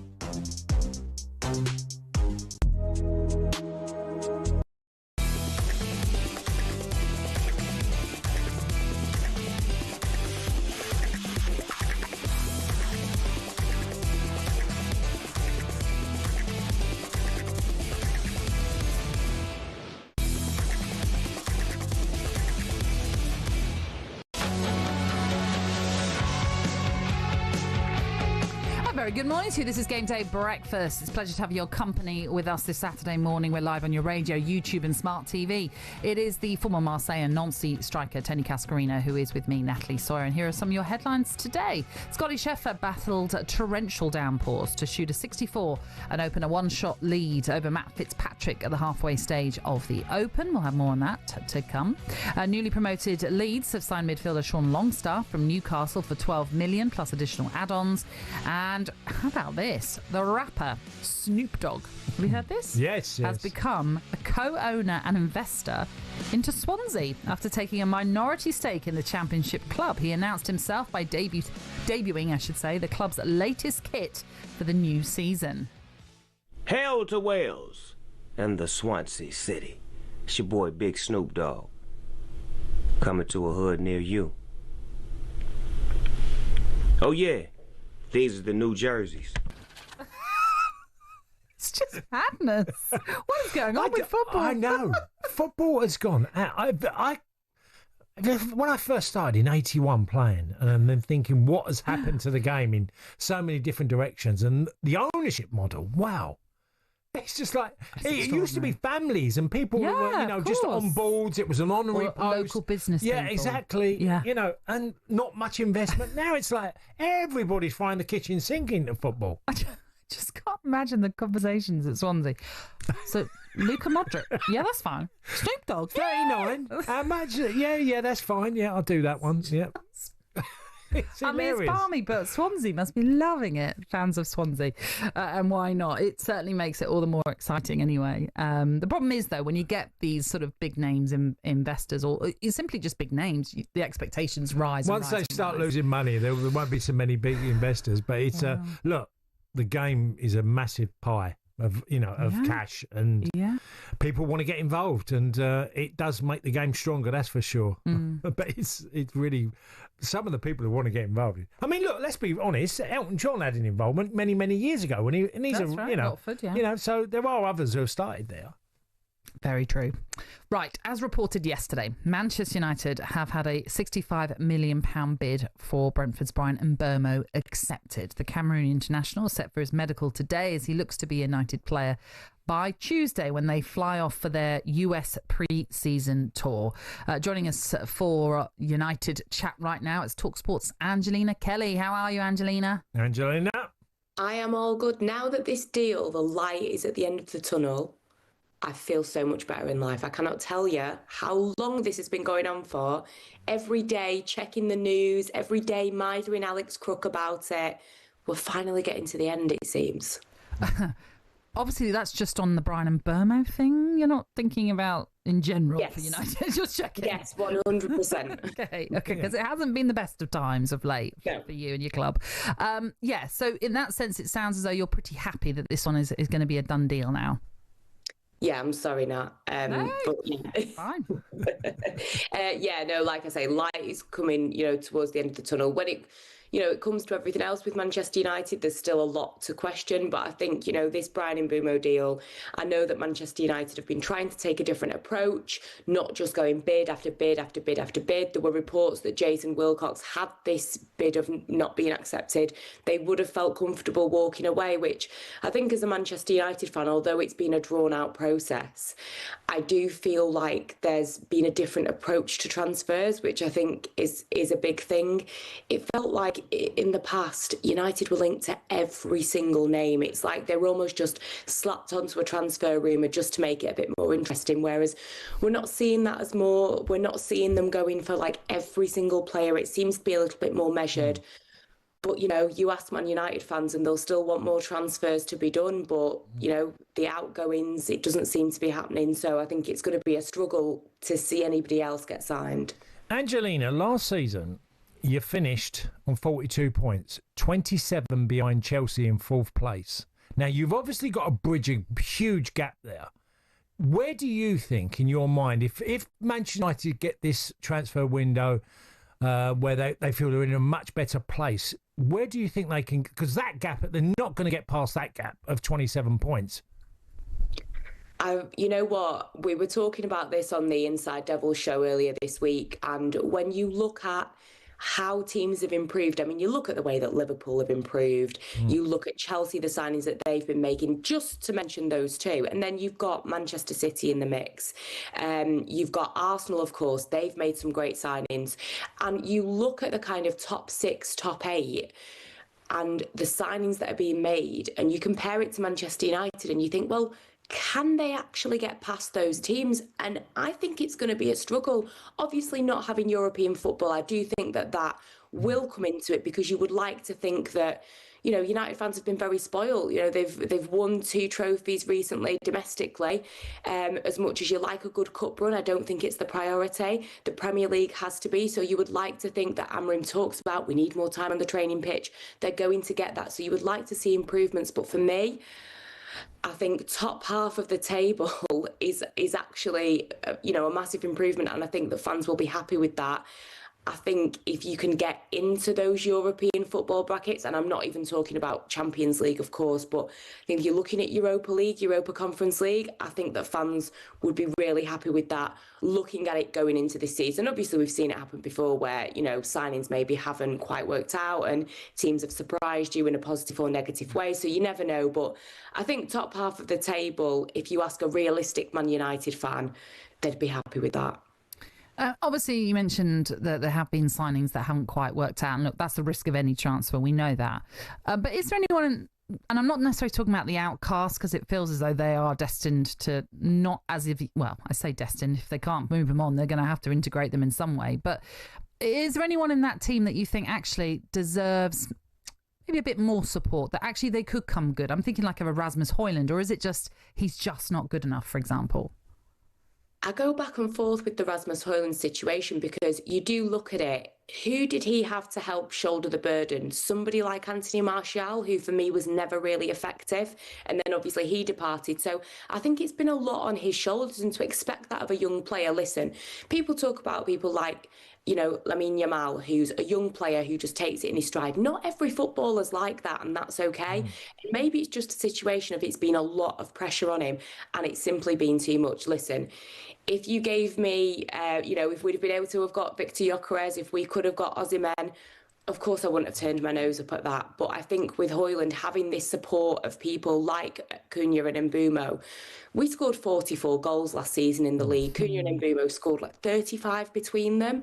So I think for Højlund psychologically just coming into this and thinking, you know what, I'm not on my own here, maybe that will help. I think it's a tough one with Andre Onana. I know that people have an opinion of him. I still think that there is a goalkeeper in there. We saw him in the Champions League final, that 2022-23 season. I think it's a confidence issue with him, but because of this injury, maybe they will get somebody else in. I just don't see anybody out there as a goalkeeper that I think I've got 100% confidence in. So I'd like to... Not Emi Martinez, who you've been linked with? You know what? I just think a little bit inconsistent for me, if I'm being completely honest. The only name I really look at is somebody, and I think Kev Hatchard spoke about this on talkSPORT last week, Marc-Andre ter Stegen, because it looks like Barcelona have got a new number 1 in. They've given Chesney a new deal. So someone like that who's got great experience at Barcelona and won so much, you know, could be an option. Okay. Well, Angelina, thank you for being with us today. Really appreciate that. Thank you, Angelina. Okay, so it looks as though United have finally got their man in Bryan Mbeumo. On the way next, Arsenal still on the hunt, it seems, for a striker, but they do have a new signing. We'll discuss it next.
the Toffees to the Tractor Boys, the Eagles to the Seagulls, Gunners, Bees, Hammers and Magpies, Premier League teams have got a load of crazy nicknames.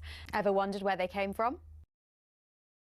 Let's start with Everton. They're dubbed the Toffees, but why? Well, because when the club was formed, just down the road there were two local toffee shops.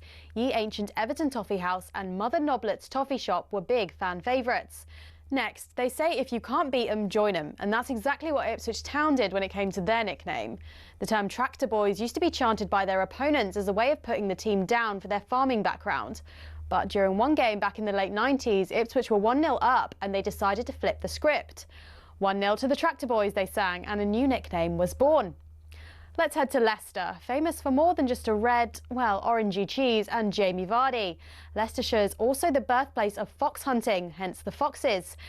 Next up, turns out apples are not the only fruit that don't fall far from the tree. Bournemouth's nickname, the Cherries, comes from the fact the club's stadium was originally built right next to a bunch of cherry orchards. This next story actually involves two club nicknames. It started with Crystal Palace. They were having an absolute nightmare run back in the early 70s. They'd been relegated after a terrible spell and manager Malcolm Allison decided enough was enough. He wanted a new nickname, something strong, fast and destined for success. Something exactly like an eagle. But there's more to this one. Brighton were in search of a nickname too, and Palace finally gave them what they needed.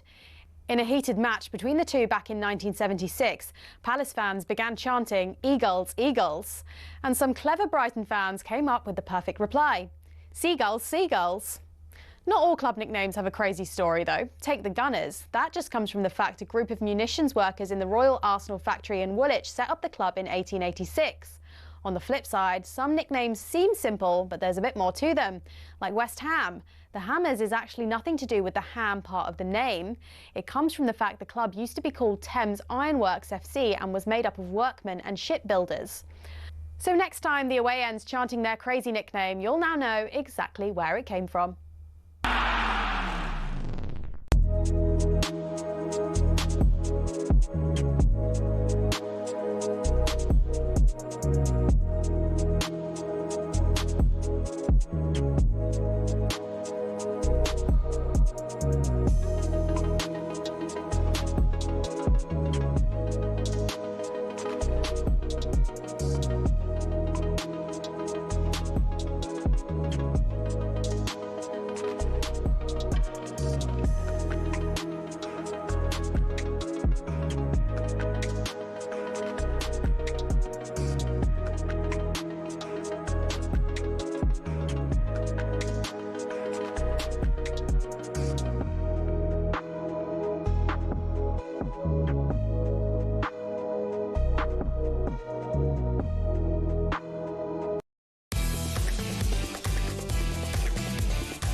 Good morning, this is Game Day Breakfast. I'm Natalie Sawyer, and with me it is the former Crockenhill striker, Tony Cascarino. Good morning. Today, talkSPORT brings you Supersonic Saturday, a huge day of live sport. Full commentary of the Open Championship begins over on talkSPORT 2 from 9. Then at 11, talkSPORT will bring you exclusive commentary of the British and Irish Lions' first test against Australia in Brisbane.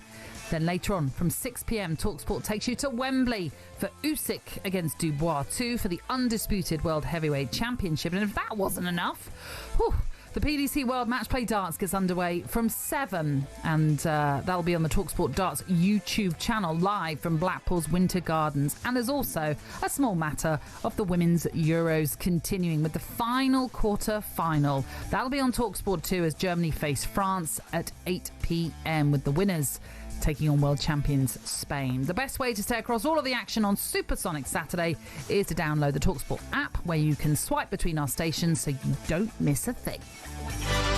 What a big weekend we've got on talkSPORT. Why would you go anywhere else when you've got the talkSPORT network? The Lions with some momentum. Mario Itoje has a go, and the try is scored. The shirt is bigger than any individual. It's the pinnacle of our sport. First test in Brisbane. Dubois does catch 2 or 3 clean shots, and down he goes to a knee. We got conned out of that. VAR, if you can have it in football, bring it in boxing. This is my chance to, write my name in stone. This is legacy building fights. Limbs everywhere, beer going everywhere. Pins it with dart number 2. World champion, Luke Littler. This could go in, in it goes. Now that really was superb. Such a massive tournament, this, the biggest of the golfing calendar for me. There's nothing like the Open Championship. As you'd expect, we're the place to be. Belting weekend, just a bit. As I said, you will not miss a thing then with us here on the talkSPORT network. But we're going to talk transfer news now. Yep. Cass, it is official. Noni Madueke is an Arsenal player. The England international has signed a 5-year deal at the Emirates, with the fee rising to just over 50 million with add-ons. Let's get more on this and Arsenal chat in general with the former Arsenal midfielder Adrian Clark. How are you, Adrian? Good morning. Good morning. Hi, morning. Adrian. Happy Supersonic Saturday. Well, it is. Hey, look, we're blessed with sports sometimes, aren't we? Hey, we have all this going on. You've got the boxing, obviously, tonight, and then you've got the rugby, the Lions, then there's all the transfer talk. Just finished Wimbledon. It's non-stop. It's brilliant. It's Look, I'm just back from holiday, and the best thing is I've got no plans today. We've got no tan either. No, you're not wrong on that. Where's the tan aid? You got to go high factor today. Oh, you see, sensible, Adrian, sensible, not like our Cass here.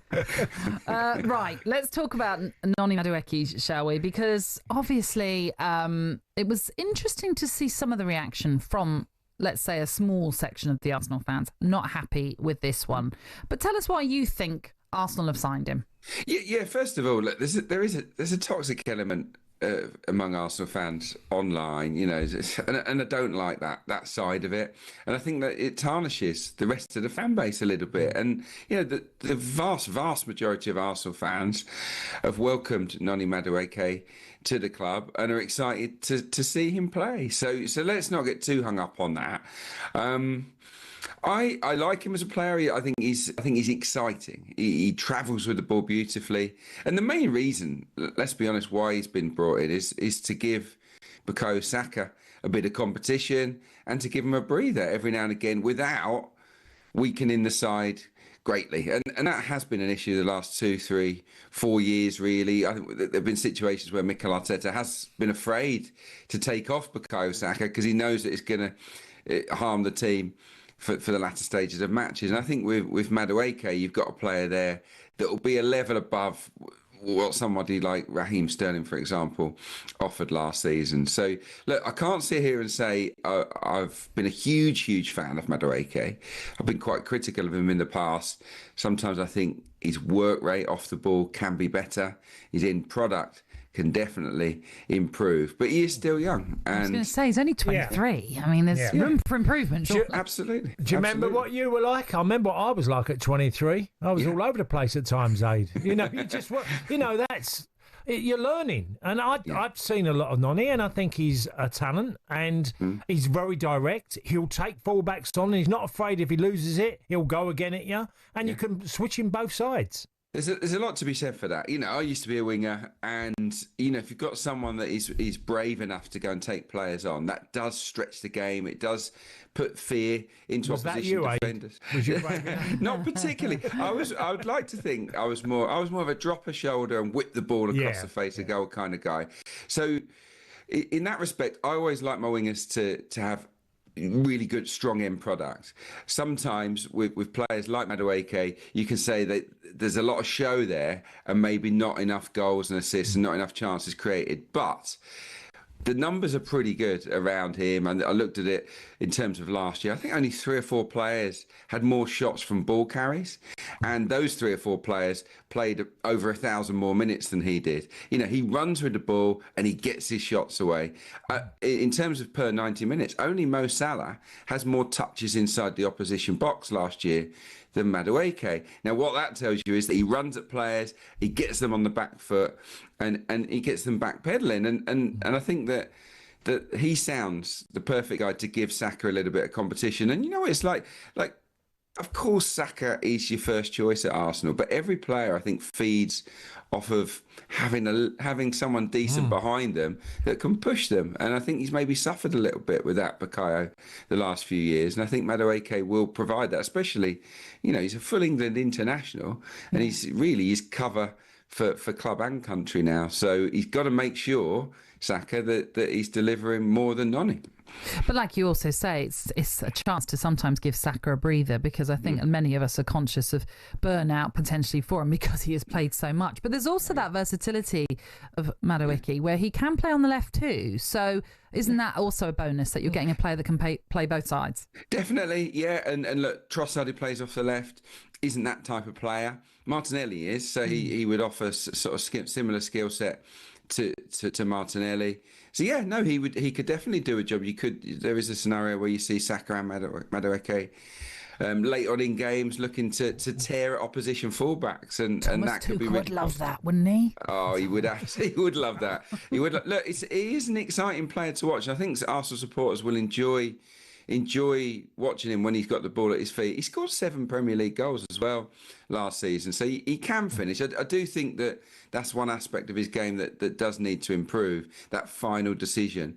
But I'm sure Mikel Arteta will work really, really hard on it. So look, it's a surprise addition, but I think a really welcome one. And what it also tells you, and I'm absolutely in this camp, it tells you that Ethan Nwaneri isn't seen as the cover for Saka on the right. For me, Nwaneri is very much Ødegaard's competition.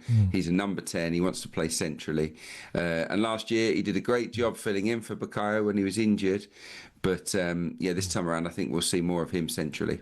Aid, you love your data. Now, Gyökeres has not been done. It's very close by what we're hearing. So what do you make? I mean, I've seen him quite a bit. Enjoyed... I think he leads the line brilliantly well. Yeah. What about from you and you love your data? So give us some info on him. Well, I don't have any to hand really in terms of new stuff. I mean, just look at the goal count. I mean, that's the data that matters most, and he scores goals for fun.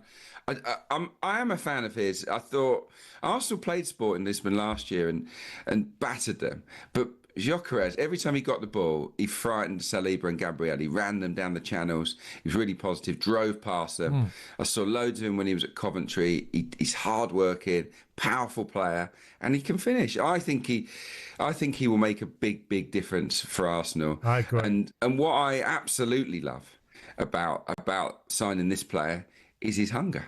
For me, it boiled down to which of the strikers at Arsenal were targeted really wanted this move? Which one of them wanted to help take Arsenal to the next level? And I think it's pretty clear that Victor Gyökeres was prepared to do anything he could to make this move happen. And that's a big tick right away before he's even kicked a ball in a red and white shirt. So no, I think he will make a difference. He'll stretch teams, and when Arsenal create chances, and they'll create bundles of chances, we know that, they'll finally have someone who can list finishing as their number one trait. And I don't think, when you look at Arsenal's team from last year, how many players would list finishing as their strong suit? And the answer is maybe none of them, but Trossard potentially. But they haven't had a natural goal scorer, and he is absolutely that. So you like a player that doesn't want to fulfil their contract, who doesn't turn up for pre-season? No, I'm joking. I hear where you're coming from. And that will be it, do you think? Once they get him through the door, it's shut up shop in terms of signings? I hope not. No. Oh, you want to spend more? Where else are you going to strengthen? I'm a bit greedy. Look, there's been a lot of talk about a left-sided player, hasn't there? And another attacking midfielder. It's got a bit quiet on Rodrigo from Real Madrid, but the links with Eberechi Eze are unbelievably exciting. For me, he's the one player that I enjoy watching the most in the Premier League. I just think he's so silky with the ball at his feet, Eze, and year on year we're seeing him go up a level. And I think he's a player that is ready for Champions League football, and I would love it, absolutely love it, in the words of Kevin Keegan, if Arsenal could persuade Eze to join Arsenal, rejoin Arsenal, because he was there as a kid in the academy. So that's the one that a lot of Gooners out there want to see happen before the end of this transfer window. Superb. Adrian, as always, thank you. Cheers, Aid. All right, Bye-bye. see you later. Adrian Clark, former Arsenal midfielder, joining us. By the way, we are still looking out for your messages with regards to the law changes you'd like to bring into football. The sillier, the better, just for a bit of a laugh this Saturday morning. But it is off the back of the fact that IFAB, who are the lawmakers in football, are suggesting that they might remove the penalty rebound. So players won't be able to score a rebound should that penalty be saved or come off the post, whatever it is. That will be removed from football. They're thinking of introducing that for 2026, the World Cup. Jerry, this is his idea. Sent a text message in. Make it illegal to pass the ball backwards across the halfway line. He says, once you're in their half, you got to attack. Yeah. It's much less boring. I get that, though. That's quite fun. So everyone has to play like Kevin De Bruyne then? Well, pass it forward every time you get it. Pass it forward. None of this sideways. Well, you can do sideways, I suppose, but none of the going back to the keeper and all that a lot of people end up groaning about. Do you know the one of the frustrating attacks I hate is, when it's the counter, it's really quick, and they look like they're in a great position, and suddenly it gets blocked, and they go all the way back again. All the way back, yeah. That's the one that frustrates me. That's when I try and be the sort of rational person, and I go, it's all right, we're just resetting play. It's all right. It's all right. That's what they're doing. Because I have my dad next to me going, oh, why are they doing that? And I'm like, it's all right, Dad. They're just resetting.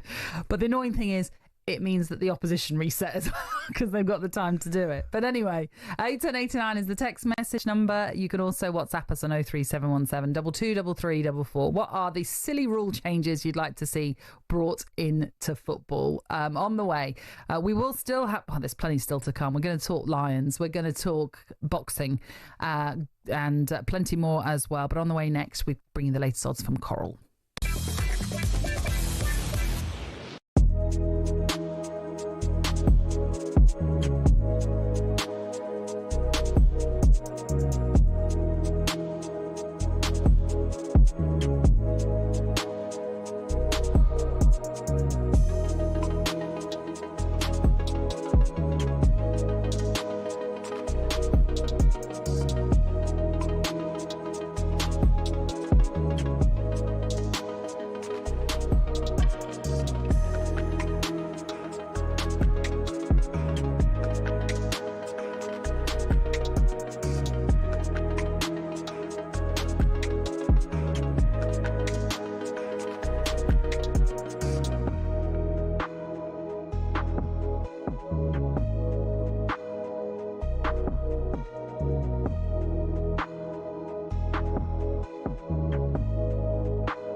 Nearly 2 years ago, the controversy surrounded, was it a low blow, wasn't it a low blow?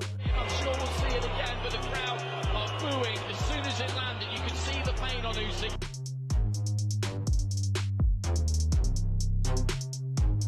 This is what I want, and now we're getting it. The big show, and we're going to put it right. Gets Gyökeres going, and now Gyökeres coming back.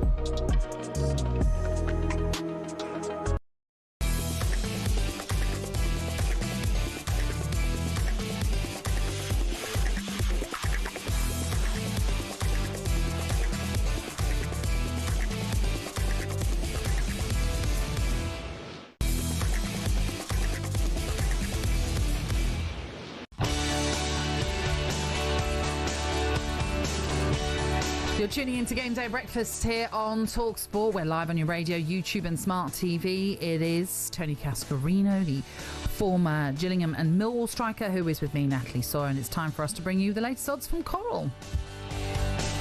The Coral Daily Download on talkSPORT with Coral. We're here for it. 18 plus, begambleaware.org. Very good morning, John Hill. Good morning, Natalie. Hi, John. Great to have you with us. Thank you very much. We're calling this Supersonic Saturday because there's a lot happening today. Most really impressing, I suppose, is the Lions in their first test with Australia that gets underway at 11. So tell us all about it. Yeah, really looking forward to it, Natalie. Really super weekend of sport, particularly today. And as you mentioned, an early start for most of us. No doubt people will be sipping into a pint of something at 11 o'clock today with their brunch and looking forward to his first test match. And the Lions are the favourites. They're warm favourites here, Natalie. 2-9 to kick off with victory in this series. Australia 5-1. They've got a few injury concerns, I believe, today. So Lions firm favourites. I think the handicap betting always gives you a good indication of how we think the match is going to go, and it's -12 the Lions. So if you fancy the Lions on the handicap to win by more than 12 points, that's available at even money. Or obviously you can back the flip side of that, which is Australia with a 12-point start at even money. And then in terms of the series betting, again, firm favourites, the Lions here to win this, 1-3 favourites. The shortest price in the correct score betting is 3-0 Lions at 11-10. So we think it could be a clean sweep. I'm not so sure it's going to be as easy as that. I think it could be 2-1 Lions at 7-4. But hopefully we can get off to a victory today. And as I say, the odds firmly think we're going to do that, Natalie. Well, it's great sport this weekend, John, and I'm going to go to the golf next because Scotty Scheffler leading at 10 under par, but there's a host of names behind him. The top of the leaderboard, there's three major winners, Harman, Fitzpatrick and Scotty Scheffler. So tell us how you're pricing it. Yeah, look, we think it's ominous from here, Cass. Scotty Scheffler, the world number one, the best golfer in the world. He's had a great start, hasn't he? Looking for that first claret jug. He's now 4-7 in the betting. But as you say, there's some big names up there, and obviously English interest in Matt Fitzpatrick, a man who knows how to win a major. So, he's not going to have any issues this weekend, I don't think, in terms of handling the pressure. He's next best in the betting at 5-1. You've got Brian Harman in there at 12-1, Lee at 25-1. And if you still think Rory McIlroy from here, I think he needs a big Saturday, doesn't he, Rory? They call it moving day, the Saturday of any major. He's 25-1. But hard to look past Scheffler from here, Cass. Do you agree? I think he, absolutely should be favourite. That's very, very short, though, considering how many players are still close to him. You're absolutely right. I think bookmakers have just been burnt so many times by Scheffler over the last few years that we're so scared of him now. As soon as he hits that leaderboard, he goes odds on in the betting. But as you say, a lot of holes to still play, 36 holes from here. But he's the man to catch. Let's turn our attention, shall we, to the Euros, shall we? England, well, I mean, they gave us some panics, didn't they, in that penalty shootout and in that game in general as well. But they did make it through to the semi-finals where they'll take on Italy. We're still waiting to complete the semi-final lineup with France taking on Germany this evening on talkSPORT 2. But how are you seeing the tournament now that we're getting down to the final few? Well, we're in the mix. It was such a dramatic shootout, wasn't it? I was watching it with a few friends, and we just couldn't believe it. Just when you thought, we're out here, and then obviously they ended up missing. But end of the day, we're in that semi-final, and we face Italy, and we're expected to beat Italy. We're 1-2 favourites in the match betting for that one. So this is a great opportunity to get back into that final. It may end up being Spain. Who knows? Spain are the favourites at 8-13 to lift the trophy. We're second best at 5-2. It's 8-1 France, 16's Germany, and 20's Italy. So the betting suggests we're looking like a Spain-England final. A lot of football still to be played before then, but as I say, the main thing is we'll get to that final hopefully, and who knows on the day. I know Spain are a very good team, but we know how to lift that trophy, and hopefully we can defend the crown. There is another big event at Wembley tonight, Dubois versus Usyk. I really feel like Dubois' time is now, even though Usyk is still the champion. He's beaten every Brit put in front of him. So tell us how you're pricing it, because I know he's going to be short, but how short is Usyk? Well, he's 1-3 Usyk, 5-2 Dubois. I completely agree with you, Cass. He's going into this fight in the form of his life, Dubois. Those big victories, the one against Joshua. I think he's going to have success early if he's going to win this fight. I think the longer it goes, you'd have to fancy Usyk. He's the better boxer. I don't think he's going to outbox Dubois, but Dubois got the power to hurt Usyk. As we saw in that first fight, it was a controversial punch that ended up getting him to his feet. The referee eventually calling it a low blow, but I think he could have success. I agree with you. It's a fascinating fight. It really is. But Usyk, he just, every single time anybody writes him off or, doesn't give him the credit he deserves, he produces that big performance against a British boxer. So fascinating. It's going to cap off what's going to be a great day of sport, isn't it? And fingers crossed for Dubois, because I think this would go down as one of the best victories by any British boxer if he was to beat Usyk tonight. And packed out Wembley crowd, it just doesn't get any better than that, does it? No. Certainly, you are right there, John. Thank you, John. Cheers, Enjoy John. this supersonic Saturday. We have you covered with everything here on the talkSPORT network. That was a look at the latest odds with Coral. It's 18 and over. BeGambleAware.org. Please do gamble responsibly. The Coral Daily Download on talkSPORT with Coral. We're here for it. 18 plus. BeGambleAware.org. We are asking for your rule changes in football, and you're all getting in touch, so we do appreciate it. Thank you very much. This is, some are taking it seriously. Right, okay. But some are also coming up with that. Yeah, absolutely, coming up with their own wacky versions. Mick from Rochester, I like this one. He's gone, diving should be picked up by VAR and shown on the big screens. It's like a name and shame. Could you imagine? Pantomime villain and all. Yeah. Nat, when you start seeing obvious dive, and you're trying to con your way. I think cheating is used a bit too easily. I think, you're just trying to get an advantage, aren't you? Mm-hmm. And, it's happened too often. The modern game has been plagued by it. Yeah. I think, like you say, look, there's gamesmanship and then there is diving, which we don't want to see in the game. Every team does gamesmanship, but we don't want to see players trying to con penalties or red cards, and I know often VAR can look into things like that, but we don't want to see that sort of thing. So naming and shaming, there's no problem with that, Mick. We quite like that one. This one is also from another Mick, who's from Hertford. He says, give the ref a second whistle with a different sound. It will be called the freeze whistle, and you use it to freeze players' positions when a foul is made by the last defender. That defender will then have to leave the field for 30 seconds while play is resumed with a free kick where the taker can pass to himself and thus continue the run he was on. He says, I see it working as a deterrent to defenders fouling as a last resort. Oh, that sounds mad, doesn't it? I know. Freeze. But I do quite like Wasn't that freeze the whistle. line The Witch in the Wardrobe? Couldn't they freeze in the film? Oh, I don't know. I don't know. I might be wrong. I might be wrong. But I thought that was a part in the film that certain people got put to stone, basically. That could be right. Lion Witch in the Wardrobe? Yeah, it could be right. My memory's hazy on that one, but I'm sure there are people shouting at the radio now going, yes or no, and something else or whatever, but do let us know. So yeah, any kind of rule changes you'd like to see, it can be your serious ones, but it can also be the silly ones. For example, I was suggesting extra time rather than having to go to a dreaded penalty shootout where sometimes you feel like it's awful to lose on a penalty shootout. Then maybe you just keep reducing the number of players on the pitch, because then I'm sure a game would be settled in extra time at some point rather than having to go to a shootout because you're just running out of players and then it's who's the fittest. It's a survival of the fittest situation in that one. Good cliche. Indeed, thank you. That's what we could call extra time, survival of the fittest. 81089 is the text number. The WhatsApp is 03717 223344.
Good morning. This is Game Day Breakfast with a man who is the Republic of Ireland's fourth highest goal scorer with 19, Tony Cascarino. Right, so it's Robbie Keane first, yeah?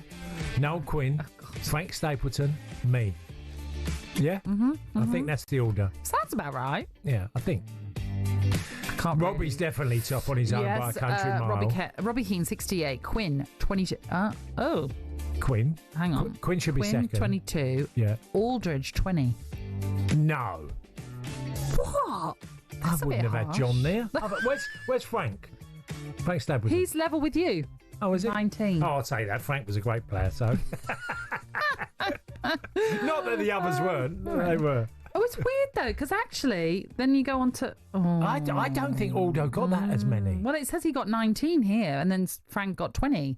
Yeah, so that's I'm not that's sure what which way around it is. Yeah, I think that's the second one's correct. I'm pretty sure. How confusing for us all. But anyway, you're on there. That's the main thing. You're kind of on that. I should have a friendly as well. Scored in a friendly. That didn't count. Well, I can't change facts. And all I know is you've got 19 goals. Scored in a testimonial for Ireland as you're well. still banned from Ireland. So that's why you've never got that call up. Anyway, it is Tony Cascarino who is with me, Natalie Sawyer, with you until 10. And then after us, Shabana Hearn will be with us to look ahead to the first test for the British and Irish Lions as they take on Australia in Brisbane. The Lions do remain unbeaten on Australian soil this summer following their victories over the Western Force, Queensland Reds, the New South Wales Waratahs, the Brumbies, and also an invitational Australia and New Zealand side. But of course they did get off to a losing start when they lost in Dublin to Argentina. But as I say, since then, it's all been pretty good. Joining us live from Down Under. That didn't make any sense. Down Under. It's talkSPORT's rugby reporter, Alfie Reynolds. How are you, Alfie? Oh, look. Fabulous. Wow. Morning, Natalie. Morning, Cass. What accent was that, by the way, Natalie? That's what I want to know. I honestly have no idea. Don't know what I was trying to say. No. But thank you for flagging it up. Alfie, it looks fantastic. What's the buzz like where you are? Yeah, I tell you what, welcome to just outside Suncorp Stadium, where later on the Lions and the Wallabies are going to be going to battle in the first test here in Brisbane. Do you know what? What's it like?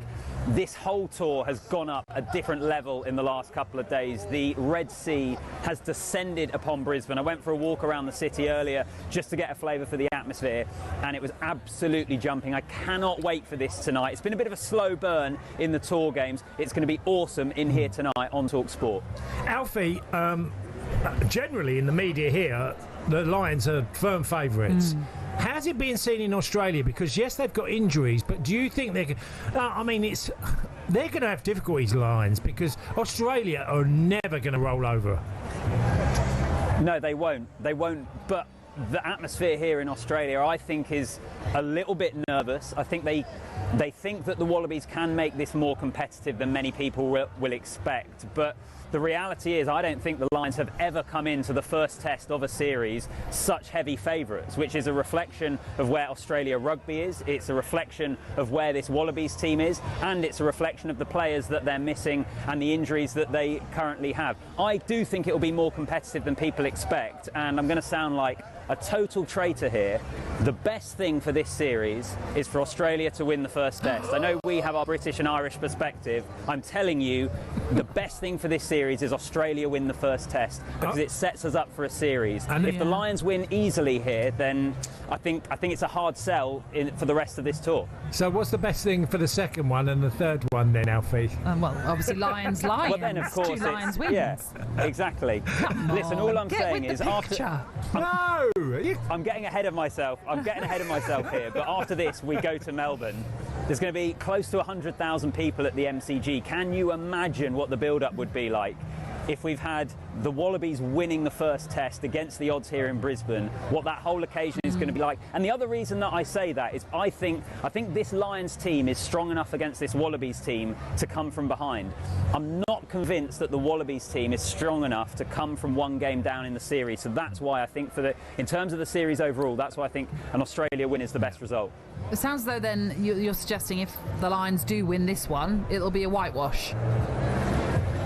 Well, not necessarily a whitewash, but I do think they'll go on to win the series. And I guess it's all relative, right, isn't it? Like, you could have a Lions 3-0 win, and if you've got 3 absolute nail-biters of test matches that go down to the wire, that would be okay as well, because you'd still have a pretty compelling series. But speaking to people here, and there's a lot of ex-pros and former Lions kind of milling around pitch side, and the corporate gravy train is in full flow, let's put it that way. But speaking to them, there is a bit of a fear of what happens if the Lions win here comfortably. Look, let's see what happens. The Lions themselves haven't looked incredible in the tour games. I think we're in for a really, really great test match. Yeah. Now it looks a relatively new stadium behind you, Alfie, the Suncorp Stadium, yeah?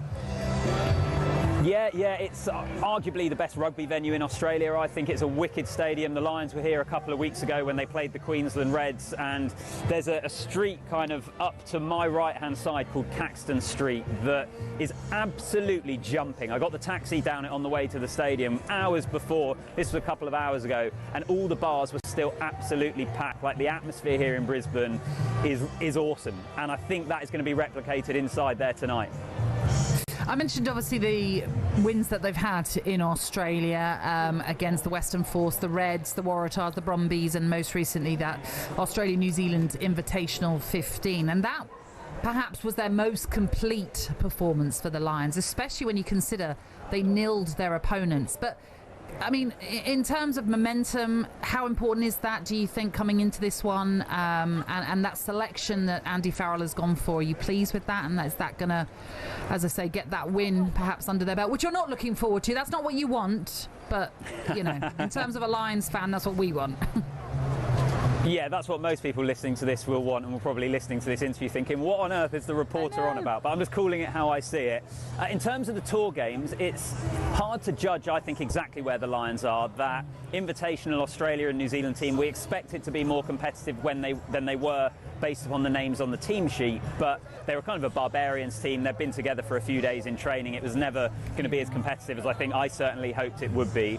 In terms of the selection, I think the fascinating thing here is Andy Farrell, in some positions, has gone with experience and what players have done previously over current form. I think in particular Tyg Furlong in the front row, and then Tyg Byrne and Tom Curry in the back row. Brilliant players, but I don't think they've been the best players in their positions on this tour.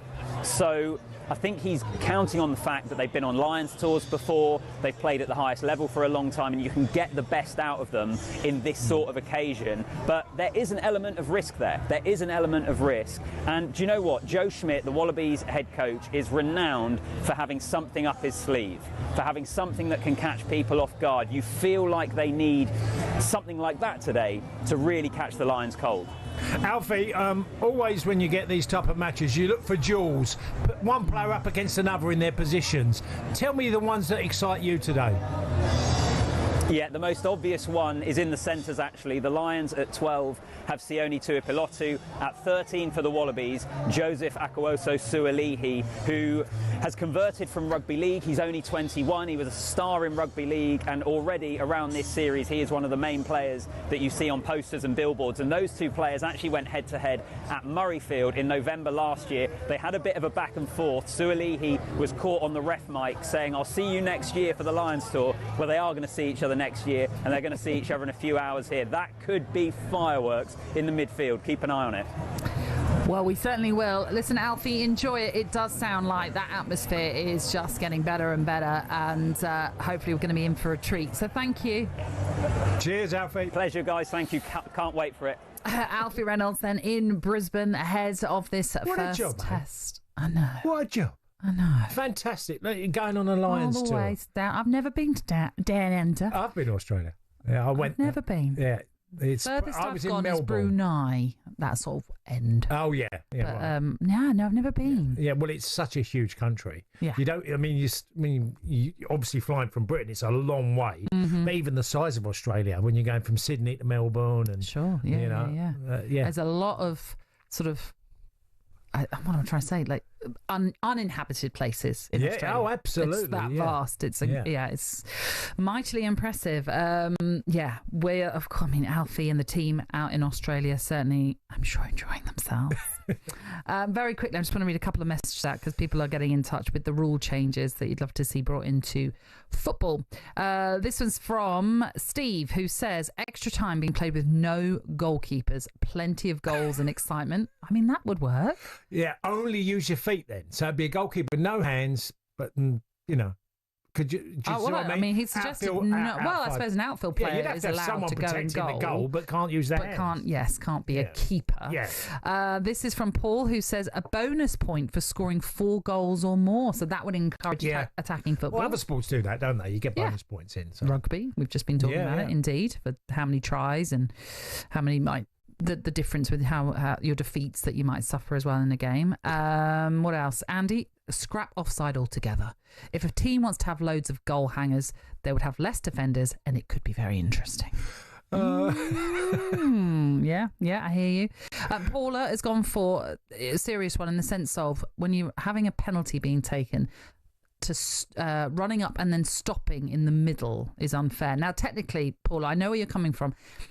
You're not allowed to stop your run-up, but then you do get those players that do a little... Stutter. Yes, that's it, the stutter. And I get where Paula's coming from, because I do think that's misleading. Yeah. Because a goalkeeper can only wait so long, and then they're not sure, and then as the player makes that sort of run-up, they might dive, and as you say, the player stutters, and it changes everything. But those are the kind of things we're looking for this morning. 81089 is the text number. The WhatsApp is 03717 223344. On the way next, we'll bring you all the very latest transfer news.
2 years ago, the controversy surrounded, was it a low blow, wasn't it a low blow? I'm sure we'll see it again, but the crowd are booing as soon as it landed. You could see the pain on Usyk.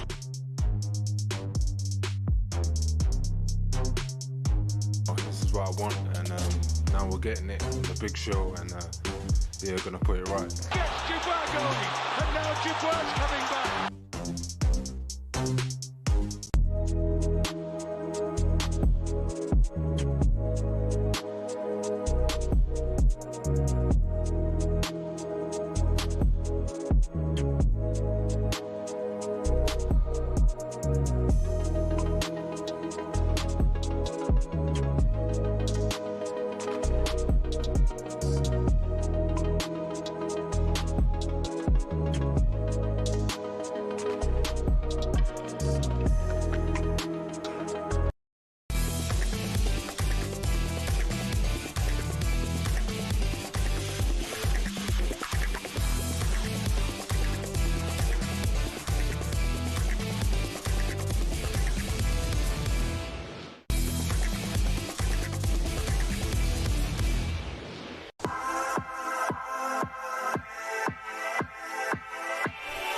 Good morning. This is Game Day Breakfast with a man who was given the freedom of the French city of Nancy, Tony Cascarino, and me, Natalie Sawyer, with you until 10 this morning. Here are some of your headlines today. Arsenal have completed the signing of England winger Noni Madueke from Chelsea for an initial fee of £48.5 million. Scotty Scheffler battled torrential downpours to shoot a 64 and open up a one-shot lead over Matt Fitzpatrick at the halfway stage of the Open. You can follow all the action from 9 this morning on talkSPORT 2. And Chelsea's Nicholas Jackson has been linked with a surprise move to Manchester United. Earlier this week, Alan Brazil said Manchester United should be looking elsewhere. Sam, he can't finish. Yeah, he can finish, but he needs. He's too inconsistent, isn't he? Yeah, score. Exactly. But look, listen, with some of the strikers Man United had over the years, I don't think he would even go nowhere near the category. But you know, and I don't like to be knocking. I was going to say get more chances, but he wouldn't. Chelsea are a better side than Man United. Yeah, definitely. So I don't see it working. You never know, but I wish him well, but I don't see it working. Oh, so Alan not in favour of that one, Cass? No, it's. I mean, he's still relatively young. Was he 23? Yeah. So, I mean, he's done okay at Chelsea. I wouldn't say that he's a number one choice as their centre forward. He's 24. 24. Just turned 24. Okay. So, you know, he's not the number one choice for Chelsea, I don't think, because that's why they got Pedro in.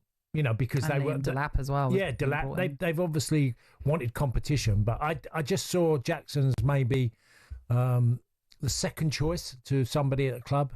But you never know. Some players kick on, you know. But at the moment, I would say that Man United need someone way more reliable in front of goal. Okay, well, for more of those stories, by the way, you can visit our website at talksport.com. But let's stick with the latest transfer news then and see if this Nicholas Jackson move to Old Trafford is a goer. Joining us, it is our chief football correspondent, Alex Crook. Morning to you, Alex. How are you? Crookie. Good morning. Very good, apart from the torrential rain down here on the south coast. Oh, here as well. What? And then torrential rain? Come on, Alex. It's a good day for sitting on the sofa and watching golf this afternoon. Well, it is Supersonic Saturday, as we're calling it, certainly. Let's talk Nicholas Jackson then. You in or out with that one? I think I probably would agree with Big Al on Nicholas Jackson. If he's not good enough for Chelsea, obviously Manchester United are trying to get back to somewhere near that level, then I was suggest he's not good enough for Manchester United. I think the only way this happens is if the two clubs get desperate towards the end of the transfer window. Garnacho goes to Chelsea, Jackson goes to Manchester United in some sort of swap deal. But at the moment, I don't think Manchester United are actively pursuing Jackson. I know there's been talk of Christopher and Nkunku as well. That one has been played down to me.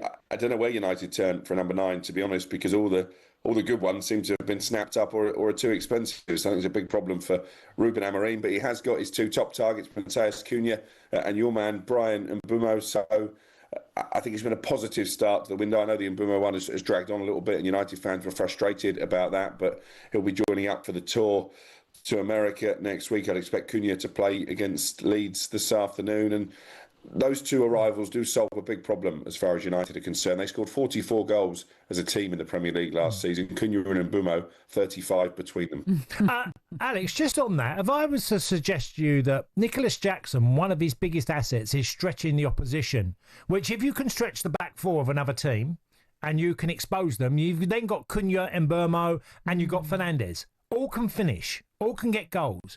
Do you think that might be the thinking? Not just necessarily his goals, but the way he plays, because he always wants to get on the shoulder of a defender. Yeah, I think it's a good point, because that's something Rasmus Højlund doesn't really do. You know, watching him in the Europa League final was a very frustrating experience for a Manchester United fan, because he just doesn't make the runs that you would expect strikers to make. So I get your point. He's obviously got pace, Nicholas Jackson. I think he improved over the course of the season as well in terms of finishing, and he was a really good foil, wasn't he, for Cole Palmer? So I can see how that link-up might work in terms of the players in behind him you've mentioned. Yeah. You mentioned that Manchester United are facing Leeds today in a pre-season friendly. They just confirmed the signing of Sean Longstaff from Newcastle yesterday. Are we expecting any more incomings then at Leeds? Yeah, absolutely. I think Leeds are going to be ambitious. I think Longstaff is quite an intelligent signing for them, someone who's got the miles under his belt in terms of the Premier League. They're a combative midfielder. They're very committed. The deal worth about £15 million, I think, with add-ons, so they haven't broken the bank. But yeah, the 49ers group who now run Leeds United are ambitious. And I think them and Sunderland in particular are going to be more competitive this season than the three teams, certainly that came up last season, and probably the three that came up the season before. You wonder who could be sucked into relegation trouble. I know Vitor Pereira has been speaking to the Portuguese media. He's frustrated about Wolves' lack of transfer activity. They've lost some big players this summer. Brentford, any concerns, Nat, with players that have departed, that they could be looking over their shoulders? No. Sure. I mean, listen, we were used to this. This is what happens. Fingers crossed. No. I've seen a lot of negativity about Brentford, and I totally do understand it. It's completely different change, obviously, with now Keith Andrews in charge, Thomas Frank leaving after what wonderful job that he's done for us. But until I've seen us play under Keith Andrews, I can't really have a judgment on it. Do you know what I mean? Other than it's a bit of a risk, it's a bit of an unknown period that we're going into. But I kind of want to reserve my judgment until I've seen us play a few games. So, no, I'm not worrying just as of yet, but talk to me in a month, 2 months' time. It might be different. Who knows? Very, very, very pragmatic there, Alex, as a response. I think you have to be, though. There are certain clubs, we know our level. And as much as I'd love to say, we're going to compete for Europe this coming season, I know it might be a bit more of a trickier season. But listen, everyone expected us to go down in our first season. That didn't happen. No. So. Alex, I've got to ask you, because it seems that the teams that all come up are all doing a lot of business. Now, I know they're in a different market. They're not going to be spending the 50s and the 60 millions, but they all are having big turnover, Burnley included. They're moving players on or getting players in, and that's happening at Sunderland and Leeds, and yet you're seeing teams, Tottenham have done okay, kudos, and you're looking at West Ham, and you're looking at other clubs that just are not doing a lot of business. Everton have done very little business compared to, what some of the clubs at the bottom. Maybe it's a different market in price-wise, but why so much action from the teams coming up?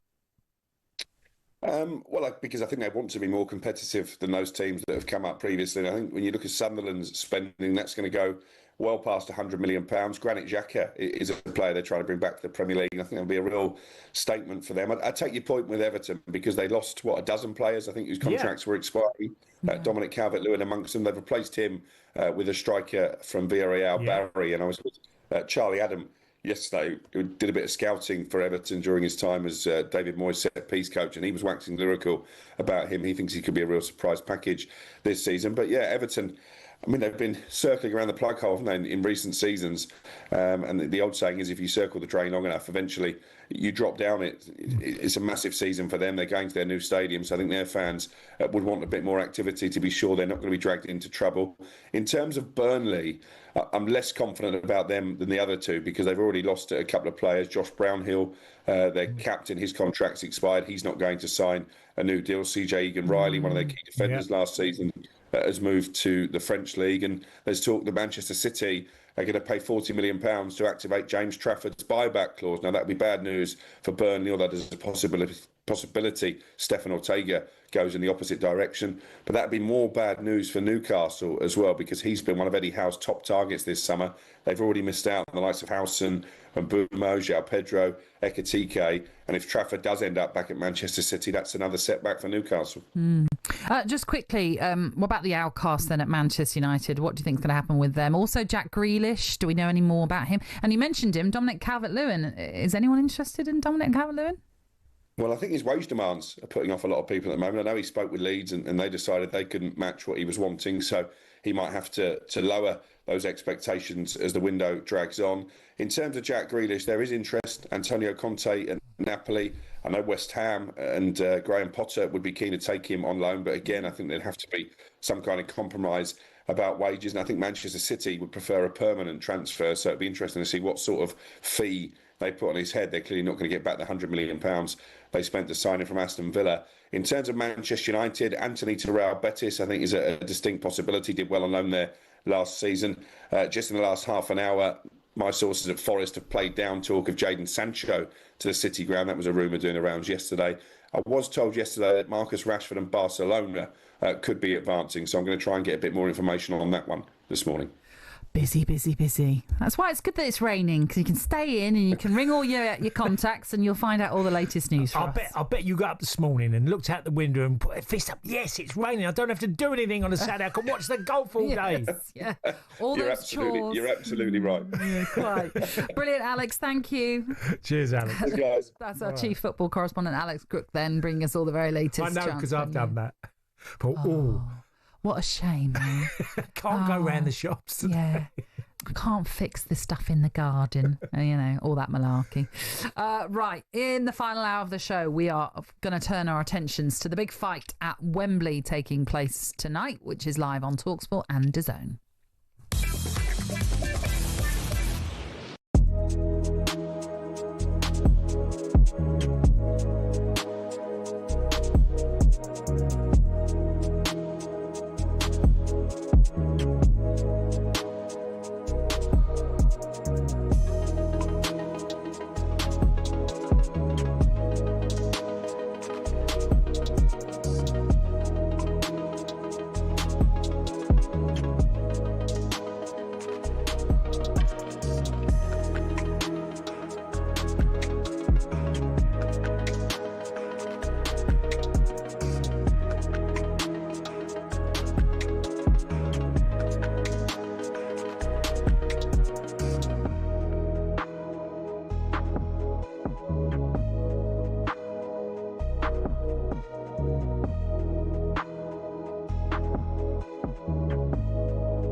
Knows there are 20 managers in the Premier League, yeah? Well, actually, no. Around 3/4 of them are not managers. The terms manager and head coach are often used interchangeably to describe Premier League bosses, but they're actually two different jobs. So let's explain how and why. For years, fans referred to Mikel Arteta as Arsenal's manager, but I'm afraid technically... I don't think so, no. For From his first day on the job, he was the Gunners' head coach. Let's pick a random moment in time, February 2025. Only 6 Premier League bosses actually held the official title of manager rather than head coach. Man City's Pep Guardiola, David Moyes of Everton, Ipswich boss Kieran McKenna, Southampton's Ivan Juric, Oliver Glasner at Crystal Palace and Leicester's Ruud van Nistelrooy were the only actual managers of their respective teams. Everyone else? That's right, head coach, including Ruben Amorim at Man United. He took over from Erik ten Hag, a man who had held the title of manager. Might come as a surprise that Amorim's appointment marked the first time ever that Man United had a head coach instead of a manager. But to understand why they made that decision, you also have to get what the difference is between a head coach and a manager. A manager's got a huge range of responsibilities. They're not just in charge of training and player lineups, they're also heavily involved in player sales and transfers. Critical stuff. But a head coach's role is far more focused on team training and performance on the pitch. So whereas Ten Hag was highly involved with decisions around transfers during his tenure, the intention was that Amorim wouldn't be, at least not on the same level. And as the sporting structure at Man United changed under Sir Jim Ratcliffe, people like Sir Dave Brailsford took charge of transfers instead. How all those roles play out in practice may be slightly different at different clubs though. On the other hand, the contracts of actual managers like Pep or Moyes had no limits on their job role and their involvement with transfers and contracts. But those guys are actually in the minority now, and it's a change that's happened pretty quickly. In 2019, there were only 6 head coaches in the Premier League, but by 2025, there were 14. A clear indication that more and more clubs are moving towards a model where the guy in charge is actually only really in charge on the pitch. And the way things are going, it might not be long before all 20 clubs have got head coaches, and the job position of football manager in the top flight is no more.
Good morning. Welcome along to Game Day Breakfast. I'm Natalie Sawyer, and with me is a man who can not only score goals, he can do a nice shampoo and set as well. It's Tony Cascarino. I wasn't as good as shampoo and setting. I didn't do it as well. I've done a few in my early days. Rollers. Do you have to ruin the intro? Why? Well, you can do a shampoo and set, or you used to be able to. If someone said to you now, can you do me a shampoo and set? How would you feel? Yeah, probably. You'd be confident. Well, yeah, because you have to section off the hair and just roll it. And... Is that what it is? Rollers? Yeah, shampoo and set. That's why it gets all fluffy and, like, it's for the old... I think I might have to challenge you to do my hair one time. That'd be fantastic. That'd be great. I don't know. I probably could. I mean, I'm going back 40 years plus. Yeah, but it's like riding a bike. When I did it a couple of times, but I wouldn't say I'd done it particularly well, but that was one of the... Did you not try it out on your sister or on your mum and think, no, they wouldn't let me near their hair. Oh, I'm not sure I want you near mine then, if that's the case. Anyway... shampoo and set. It's a great line. It always makes me laugh when I hear that, shampoo and set. Hey, you're multi-skilled. talkSPORT brings you live commentary of the undisputed world heavyweight title fight between Alexander Usyk and Daniel Dubois 2 from Wembley Stadium tonight. The British heavyweight Dave Allen will be part of our expert boxing team who keep you up to date with all the action from fight week, which has been and done now, really, through to the final bell. So Usyk versus Dubois tonight. Coverage begins at 6. It's live and free on talkSPORT and on the talkSPORT Boxing YouTube channel. Winner and the undisputed heavyweight champion of the world. The first unified heavyweight champion from Britain in a century. Lennox Lewis. The American didn't want me to take it over to Britain, but I actually persevered and succeeded. I'm in my prime of my career now, so it's now or never. Joshua hits him with a tremendous right-hand counter. He slayed one king back in September. Dynamite Daniel Dubois has detonated at Wembley Stadium. He's about to slay another king on the 19th of July. Bombs away. Are you going to knock him out? Bombs away, mate. You dropped up to Dubois. He's put Joshua down. And Alexander Usyk finds the answer. Minute, you have all the 4 belts and create history. You know what they say? We'll see. We'll see. Heavyweight brilliance, heavyweight occasion, heavyweight radio. How about that? Yeah, it's going to be a cracker, I'm sure of that. So the undisputed heavyweight title is on the line as Usyk takes on Dubois. Let's look ahead to it with DAZN. Big fight preview on talkSPORT with DAZN. Watch Usyk versus Dubois on the 19th of July. Live only on DAZN. Buy now at DAZN.com/boxing. Yeah, and just shy of 2 years ago, the IBF champion Daniel Dubois dared to dream when he travelled to Poland, but came up short in what turned out to be a 9th round defeat against Usyk. Dubois has gone back to the drawing board, as you can imagine, rebuilding his career with 3 successive victories, including a stunning knockout win against Anthony Joshua. Joining us now to look ahead to tonight's fight at Wembley, it is talkSPORT's favourite bantamweight, Spencer Oliver. How are you? Spencer. Tony, how are you both doing? Listen, before we get into the biggest fight that we've had on these shores for a long, long time, Tony, I'm very confident, mate, that you could succeed and do Natalie's hair, I'm sure. I mean, this would be what everyone wants to see, no? Absolutely. You know what? Every time I come on with you two, it seems to be the topic of conversation just before I'm coming on. So, Tony, I think we've got to put your skills to the test, mate. No. Forget the 40 years, by the way. Forget the 40 years. It's like riding a bike. As soon as you pick those tongs back up, mate, you'll be okay. Exactly. And do you know what? I'm just pleased that we don't end up talking about Karl Froch and Michael Kessler too, if I remember rightly, at the O2, Spencer. I would remember that night, Nat, and I'm not sure you would. Oh, actually, you'd remember the first half probably, but the leaving part and the getting home was probably a little bit of a confusion for you. First 3 rounds is as far as I get. Yeah, there you go. There you go. Spencer, I love my boxing and I'm really looking forward to this fight. I think it's a great challenge. Now tell us, because when Daniel Dubois last fought, which is nearly, as Natalie said, nearly 2 years ago, how much and how can a fighter improve over that 2-year period to get to the level to beat Usyk? Because I think Daniel Dubois, I think he's going to win tonight. But I only from what I've seen and witnessed in the last few fights, tell us about the improvement that can happen to a boxer. Tone, that's a great question, because you're saying, look, rewind 2 years. We was all out there in Poland, and I didn't actually give Dubois a chance out there. I'm very close to not just Daniel Dubois, but more so with Don Charles, the trainer. Me and Don go back way, way back, and I was a part of that sort of team when they were going through that one. But I wasn't confident in Daniel then. He was, you know, he was sort of slowly rebuilding, trying to find the right trainer. They hadn't been together that long. He went out there, and I think actually that loss out in Poland was the moulding of Daniel Dubois. And I think that he then recognised, I can mix it at this sort of level. He's gone away and he's had the brilliant win over Jarrell Miller, then the Filip Hrgović fight, as you mentioned, and then last time out at Wembley Stadium where he obliterated Anthony Joshua. And you just look at it and you go, this kid has grown, not just physically, but mentally. And as Don kept saying through this training camp, I've been sort of up close with these guys through this training camp. And Don's been saying, look, he's gone from being a boy to a man in boxing terms. You know, he's really developed. And I think that is the difference, that you look at this fight now and you go, like, Daniel Dubois has improved so much. Has Alexander Usyk? He's not improved. He hasn't deteriorated either. But those 2 fights with Tyson Fury, since the Dubois fight that he's had, they are taxing. He's 38 years of age. And you weigh all this up. And like you, Tone, I'm just there and I go, there's something inside me, and I can't believe I'm saying this because we're talking about a modern-day great, a generational great in Alexander Usyk, but I think Dubois wins tonight.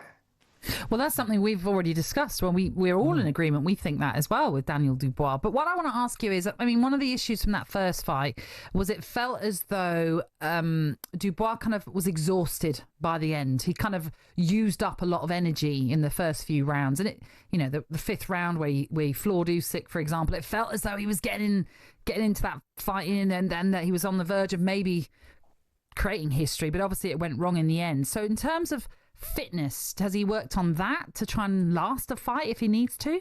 Well, this is it. That's the brilliance of Alexander Usyk, that he makes his opponent work without working. He controls the space so well. He's feinting up, feinting down, setting traps all the time. So the opponent's always guessing. And he's not just working physically, he's working mentally, trying to work Usyk out, who's a genius at that. I think that now Daniel Dubois has that data from that last fight, as does Alexander Usyk, and he's the great guy at adjusting and making his difference. But Alexander really doesn't have to adjust to make it different, because what he'd done, if it's not broke, don't fix it. Yeah. But for Daniel Dubois, I know the whole team have forensically gone through where they went right and where they went wrong. And if they can implement the plan that they've got, they win the fight. I'll give you a good one as well. I've done an interview with Lennox Lewis, who's our last undisputed world heavyweight champion back in 1999. That's how long we go back. Britain's last champion. And Lennox was saying he makes the comparisons to him when he boxed Holyfield for the undisputed title. When he won it, Holyfield was the cruiserweight moving up to heavyweight, or moved up to heavyweight, undisputed cruiserweight and heavyweight. So the comparisons are very, very similar. And Lennox said, what I had to do was go in there and bully him, impose my size, take the fight away from him. But what Holyfield was really good at was the movement, and he had quick hands. He said, but I had to punch with him. So my punch output had to equal his punch output. But the difference was the physicalities. I used my strength and I took it away from him. And that's what Daniel has to do. So it was a great breakdown. That's on the talkSPORT Boxing YouTube channel as well. Lennox was very informative there, but that may be even more so see a way that he wins. And I think Lennox thinks the same as well. Yeah, I remember saying this because sometimes during my football career, Spencer, I remember going on the football field and sometimes feeling really flat. Now, as a boxer, do you ever get in the ring and you're literally seeing the opponent and you're going, I don't, for whatever reason, I've trained brilliantly, I've got myself in top shape, but I feel flat. Tone, I'm so glad you said that, mate, because you've just brought back horrible memories of certain fights when you go in there and you feel like you're walking through treacle, punching through treacle, and it is like everything is a chore. And you think, how's that happened? Because I've trained the same. I've got up running in the morning. I've been eating the same. I've been doing the same sparring, the same, strength and conditioning. How does it happen? And I think it's just the way the body works. Here's one for you. I think a boxer only ever peaks probably once, maybe twice in a career, a peak performance. Right. Otherwise, be just off the performance. I don't know if that's the same for a footballer, but a boxer, to get it absolutely spot on and right, they don't peak like that all the time. Yes, they'll be at a very high level, but there's one time or two times you'll go in there and go, this was my night. And I think that's where Daniel Dubois is at now. Like, he's been in this training camp, and when you mention this undisputed world title, you see the kid smiles, there's a little glint in his eye. He's not thinking about 2 years ago. He's thinking about knocking AJ out last time at this same venue. Mm-hmm. Yeah. So you're confident that Dubois can get the job done. How's he going to get it done? Is it going to be by knockout, or what are we thinking? Well, it has to be by knockout now. I think that's where we go here. And I think Daniel's taking great strength from this whole low blow. Was it a low blow? Wasn't it a low blow? Well, I was there. I was ringside. I know where the belt line is, and I know where the shot landed, and it's in the pit of the stomach. Yes, it landed on the belt line, so the referee deemed it a low blow, but it landed in his stomach. When you look at Alexander Usyk and go down, anyone that hasn't seen that, go on YouTube, have a look at that. When he goes down, he's not holding certain parts of his body, he's holding his stomach. And he's there, and he done what a great fighter would do, and say, listen, let me nick a bit of time here. And I think that then sort of derailed Dubois in the corner, and he lost the momentum, and I think that's where he targets again now. Lennox was talking about that as well. He said, you've got to slow these guys down with these body shots. That's his one vulnerability, that we could say otherwise everything he does, there's no chinks in the armour. So that's probably where he has to go. Just briefly, he's got to win inside the distance. Yeah, it has to be by KO, because otherwise Usyk's a master in those penultimate rounds. 9, 10, 11, 12, he turns a screw and he goes up another level. That's why he's as great as he is. Just briefly, Spencer, the undercard, just any really other exciting fights to look out for? Yeah, I'm looking forward to Louis Edmondson boxing Daniel Lappin. That's a really good fight. Louis Edmondson is our light heavyweight British and Commonwealth champion. He goes in against Lappin, who trains with Alexander Usyk, is an unbeaten fighter as well. That's for the IBF Intercontinental title. But it's a great fight between two unbeaten fighters. And obviously, Lawrence Okoli versus Kevin Lorena. Now, you guys might remember Kevin Lorena was the guy that was a one punch, not even a full punch. He had to skim Daniel Dubois to win the fight. He had Dubois down 3 times in the fight, and Dubois somehow come back and won and knocked him out. But what a lovely guy Kevin Lorena is. He takes on Lawrence Okoli, who's the WBC #1 and WBO #1. So Okoli is knocking on the door, got a keen eye on the winner of this one as well. But what a great fight. We love heavyweight matchups anyway. So yeah, really looking forward to that. Oh, by the way, as well, let me add this one in there. Adam Hamed, he's on the build. Nazim Hamid's son. He's 5-0. And ironically, Adam Hamed made his debut 2 years ago on the undercard of Alexander Usyk and Daniel Poland. How crazy is that? But he's a great young talent, lovely kid as well. Got fond memories with me and his dad. And yeah, we wish him all the well. 9:17 a.m. He's already buzzing. Conserve your energy. You've got a big night ahead, Spencer. Thank you.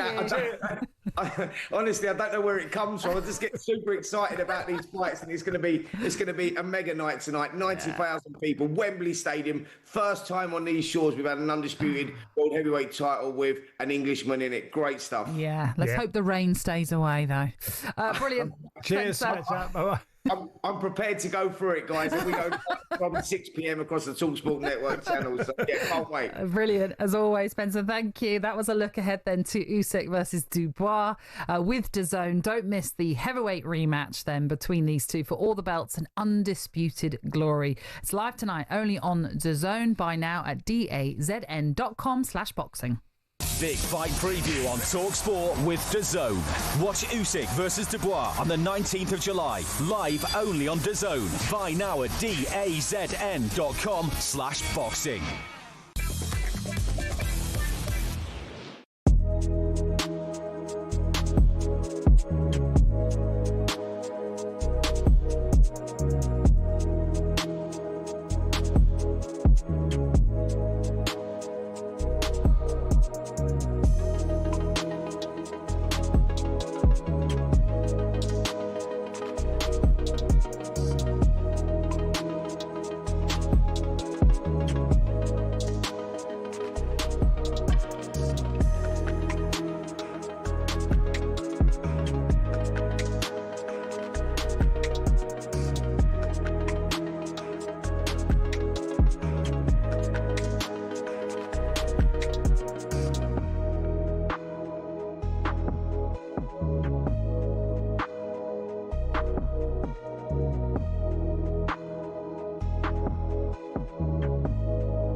2 years ago, the controversy surrounded, was it a low blow, wasn't it a low blow?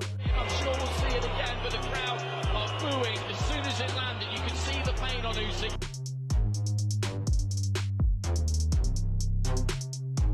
This is what I want, and now we're getting it. The big show, and yeah, gonna put it right. Gets Dubois going, and now Dubois coming back.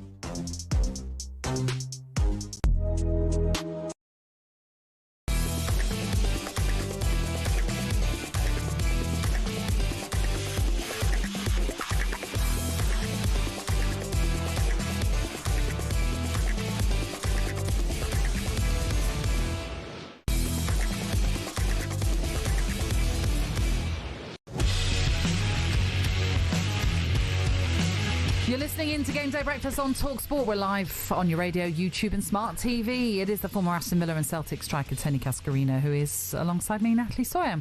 We're with you until 10. Just to let you know, Coldplay are back at Wembley this summer. We've got a huge VIP prize up for grabs for one lucky listener. We are giving you the chance to win 6 tickets in a private box for you and your mates on August the 22nd with full hospitality. Plus, we're chucking in 10 grand spending money completely tax-free. Here's how you enter. It is 18 and over. It's for UK only, excluding Northern Ireland. For a chance to win, text the word WIN to 83338. That's by the 4th of August at 11 p.m. And that's it. That's all you have to do. Text costs £2 plus one standard network rate message. You must have the bill payer's permission. You can also post your name and number to Coldplay Competition, PO Box 3190, Colchester C028GP to arrive by 5 p.m. on the 7th of August. This is a talkSPORT limited promotion run on talkSPORT Talk and Virgin Radio UK stations. Full T's and C's at talksport.com. Are we going straight to Leanne? Or are we doing the golf? No, straight to Leanne. Okay, sorry. No, Rupert. Quickly, let's check in with the Open and what's happening. Rupert Bell, sorry. Good morning, Natalie. Yes, you sound as confused as Shane Lowry is after his round yesterday when he picked up a 2-stroke penalty, which was. Oh, sorry, Rupert. I was just going to jump in there because. I mean, look, we all love golf and the etiquette of golf and how good, the players desperately don't want to be accused of anything. But it feels quite harsh, even though, he's accepted it and moved on. Yes, for people who don't know, on one of the holes, his ball was in the rough. He did a practice swing, and the camera shows his ball that he's not addressing at the time moving by a millimetre or two. And technically, by the rules of golf, that is a 2-stroke penalty. He didn't see it. That was the case for his defence after he sat and was looked at. It took 20 minutes or so in front of the rules officials, but he accepted it.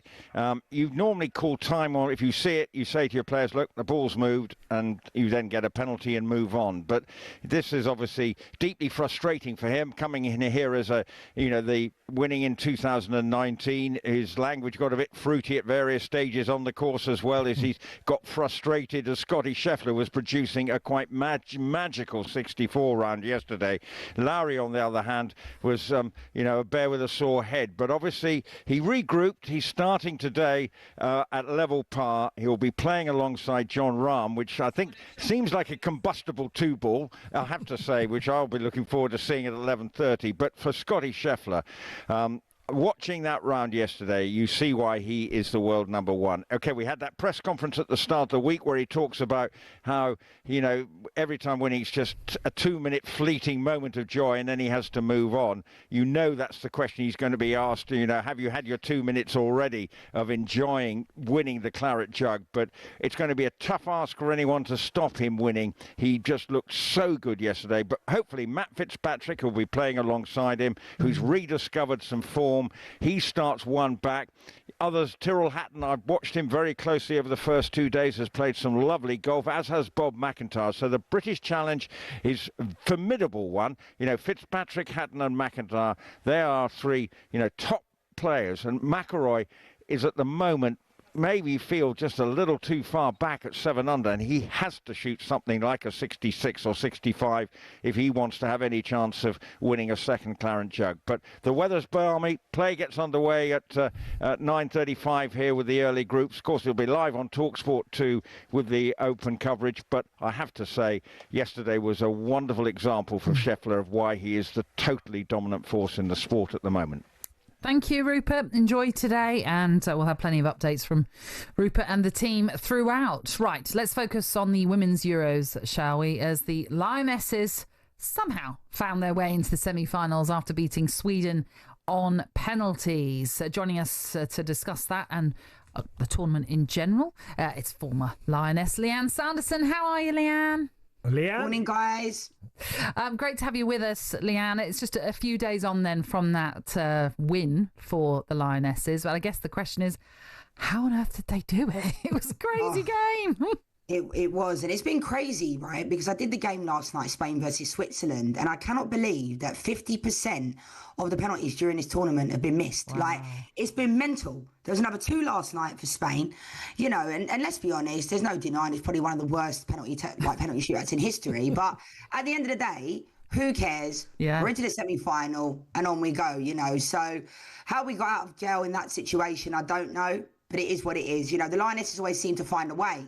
I felt for Sweden because I actually thought they were the better side. But at the end of the day, it's what Serena does. People calling for her to make the substitutions, and then she eventually did. And then Chloe Kelly comes on, 2 assists, scores her penalty, was unbelievable. Yeah, well, Leanne, you can play games in knockout tournaments, and certainly in the group phases, you can get beat and not play your best football, but then you can turn it around also, and England did that. I mean, give them full credit, they were not in that game at all against Sweden. Second best, certainly for the first 45 minutes. Yeah. By the end of the game, they'd fought their way back, and then you got the penalty shootout, which was, it just reminded me of Ireland versus Spain in 2002, which was 3-2 to Spain. But Ireland, you know, Ireland missed 3 in that particular one. So it happens.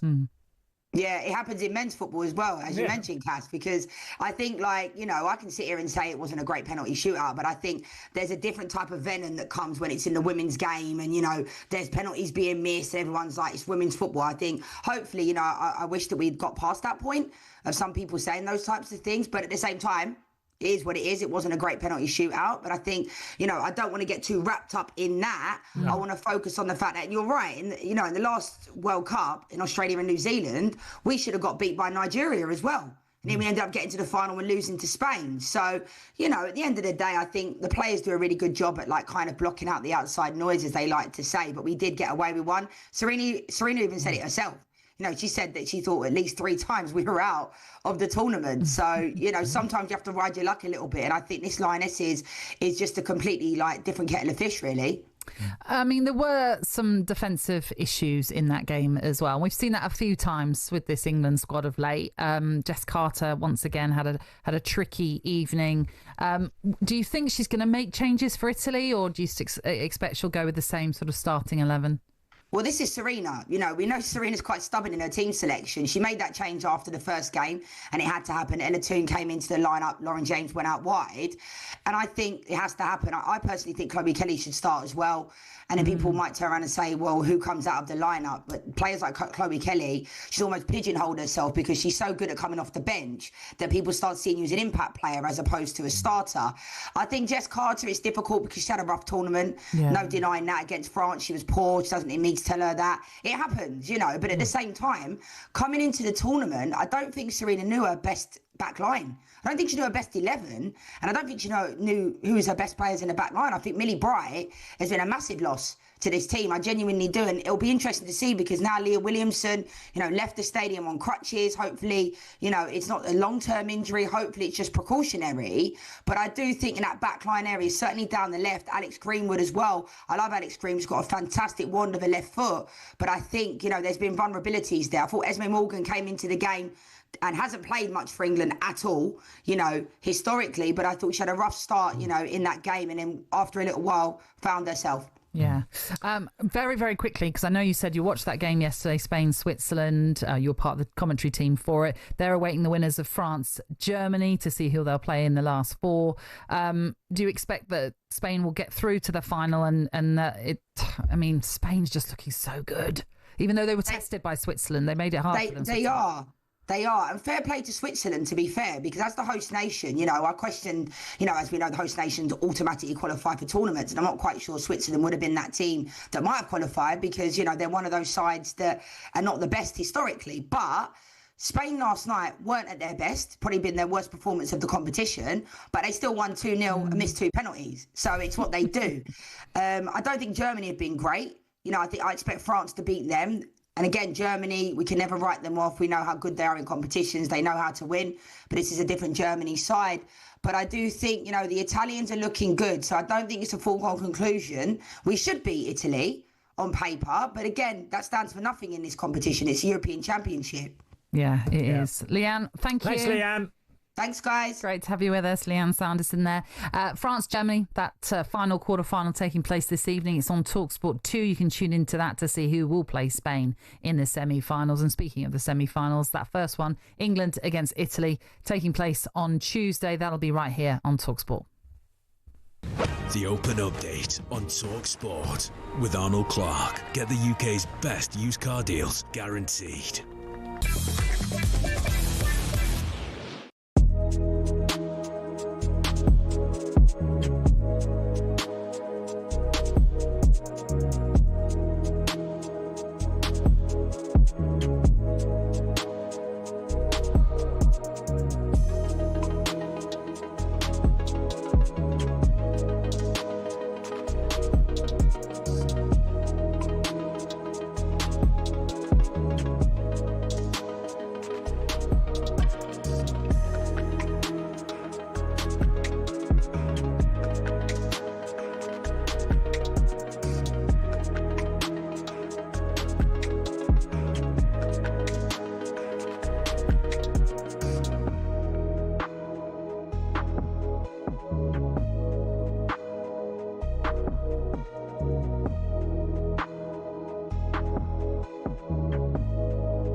morning. This is Game Day Breakfast with a man who once won the Evening Standard Player of the Month award, Tony Cascarino, who is alongside me, Natalie Sawyer, as we take you through until 10. And then after us, British and Irish Lions get their test series with Australia underway. So let's bring you an update on the rugby in partnership with Tenor Men.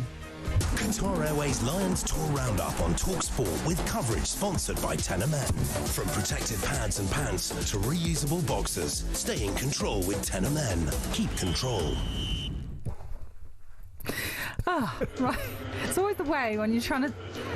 Doesn't matter. There's no point in trying to explain it, actually. Forget that. Right. After a controversial start last month when the Lions got off to a losing start, shall we say, to Argentina, it's been pretty all right since they touched down on Australian soil.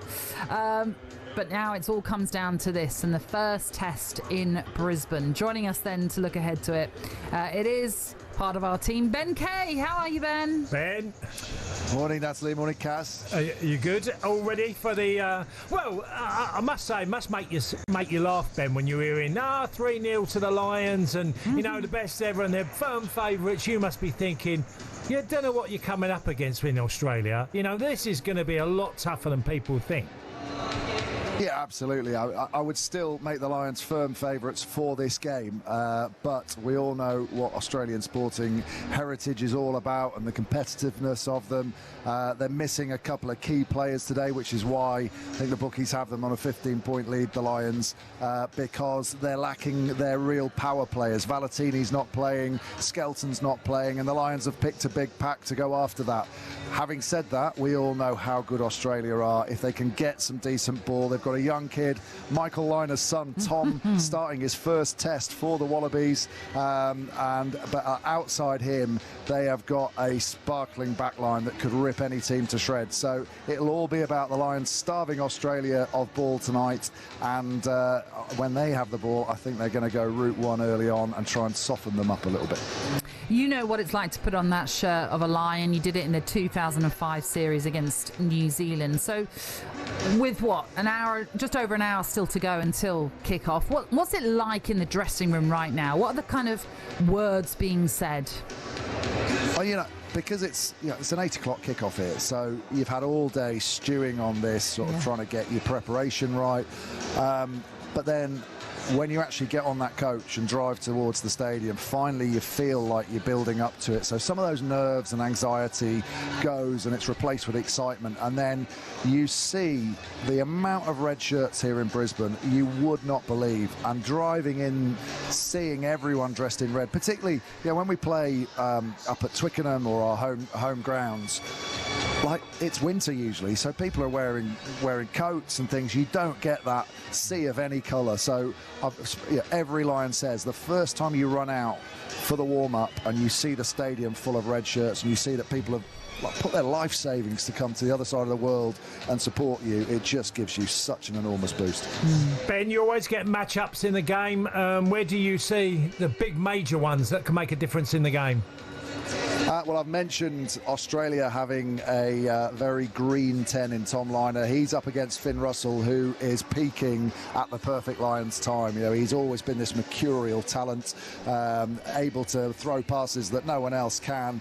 But in the last 18 months, 2 years, he has become the complete 10, and all the good stuff that the Lions have been doing around their fluidity, he has been at the heart of. So that's a big one. But the one I'm most excited about, Australia's star player that they brought over from Rugby League, Joseph Sualihi, who actually said he watched the Lions as a youngster, so he's timed his move from Rugby League to Rugby Union specifically to play in this series, and he is up against Sione Tuipulotu. Not quite against, but Tuipulotu will be tackling Joseph Sualihi, and last time they played against each other, they had a bit of a fight on the pitch when Scotland played Australia up at Murrayfield in the autumn, and Sualihi shouted and was picked up on the ref mic, "I'll see you in 9 months, mate." I love it.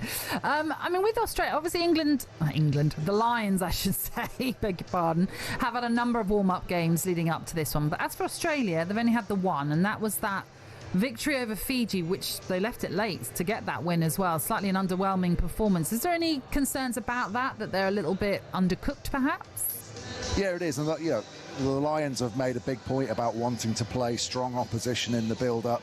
Fiji are very good, and when they're playing without care and, you know, playing just in their natural style, they are a team that can threaten anyone. England obviously lost to them in the warm-up game before the World Cup, so they're not by any means minnows, Fiji, and they can test the very best teams in the world, but Australia were poor in that game.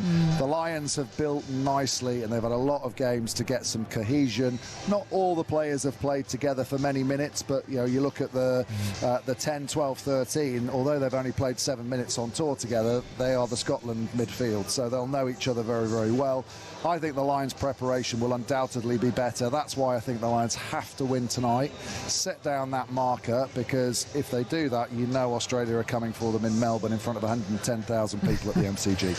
Someone that you're working with out there in Australia is Alfie Reynolds, our rugby correspondent. He was saying very different things. He was saying, for the sake of the tour, he thinks the Wallabies have to win this one, just to make it more exciting going into that second test, certainly. But just quickly on to matters of what you sort of alluded to there, that there's a lot of players in this Lions team that won't have played together, certainly not internationally, because of the various nations that have come together. So how hard is it for that dynamic to work? Because on paper it shouldn't work, should it really?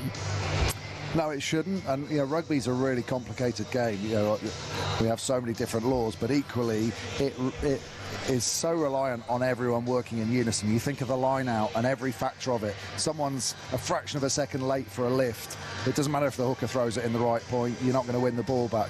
And the backline play is exactly the same, which is why the Lions have kept it really simple in terms of their attacking shape. But they've started to execute it to a T. And if they use that simple shape that they've been using with Tuipulotu going up hard to the line, he's got Hugh Jones on his outside, and Finn Russell floating in behind to buy Russell time to get it in the wide channels. They've scored the majority of their tries from that shape, and they've just hammered it over and over again. The decision making's been brilliant, and as I said, having that Scottish midfield trio should really help them with that tonight. Great stuff, Ben. Yeah, we're excited for it. Enjoy it, Ben. Thank you. Thank you. Cheers, guys.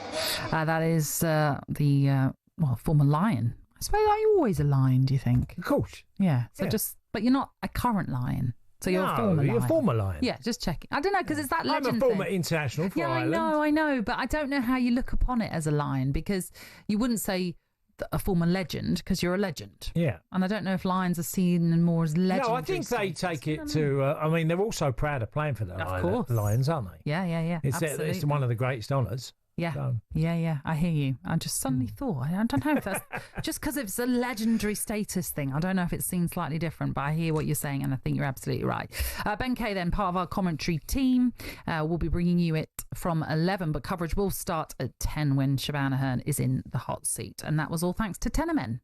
Qatar Airways Lions Tour Roundup on talkSPORT, with coverage sponsored by Tenor Men. From protected pads and pants to reusable boxers, stay in control with Tenor Men. Keep control.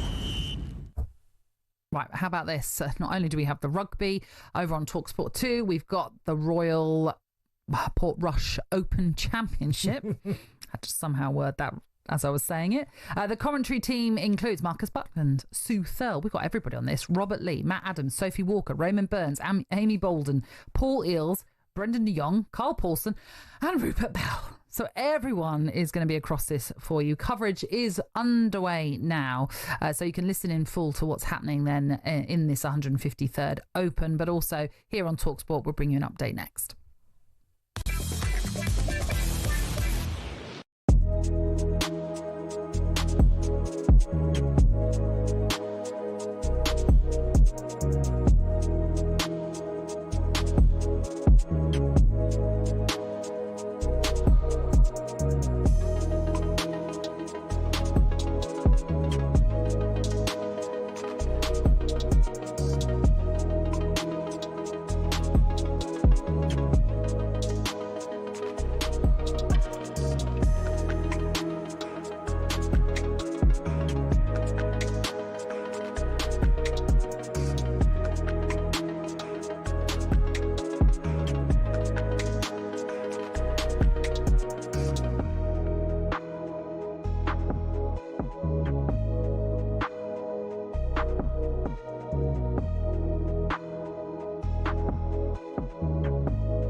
Nearly 2 years ago, the controversy surrounded, was it a low blow, wasn't it a low blow?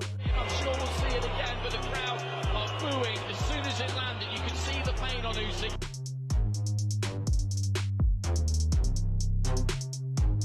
This is what I want, and now we're getting it in the big show, and yeah, gonna put it right. Gets Dubois going, and now Dubois coming back.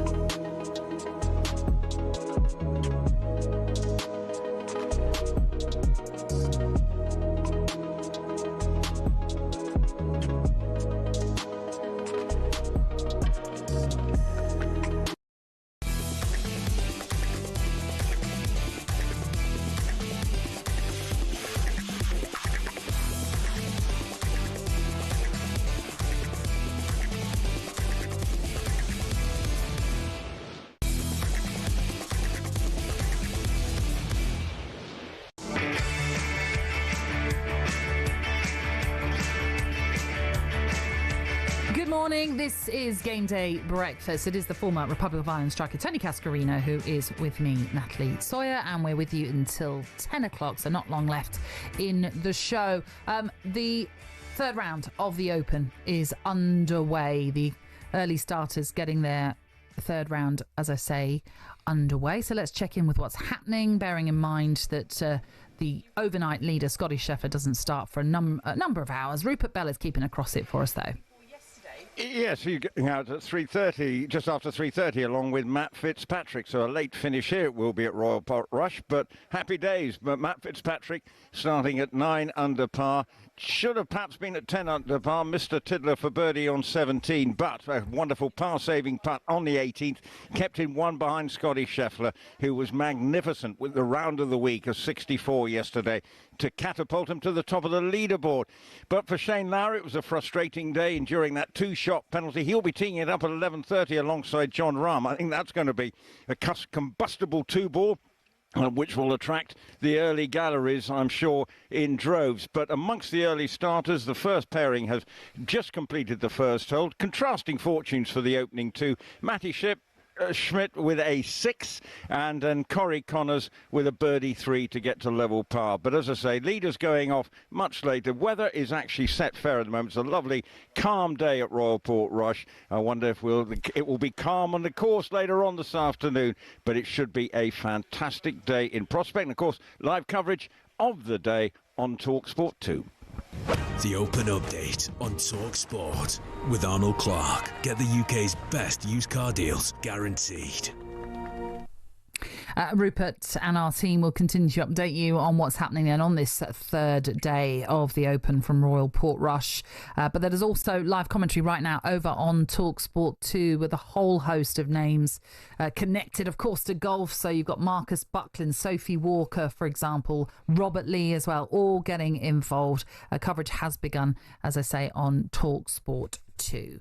Before we move on to Natalie Sawyer, how about some law changes you'd like to see implemented in football? We are asking for the weird and wacky, but also you could have been serious about it as well.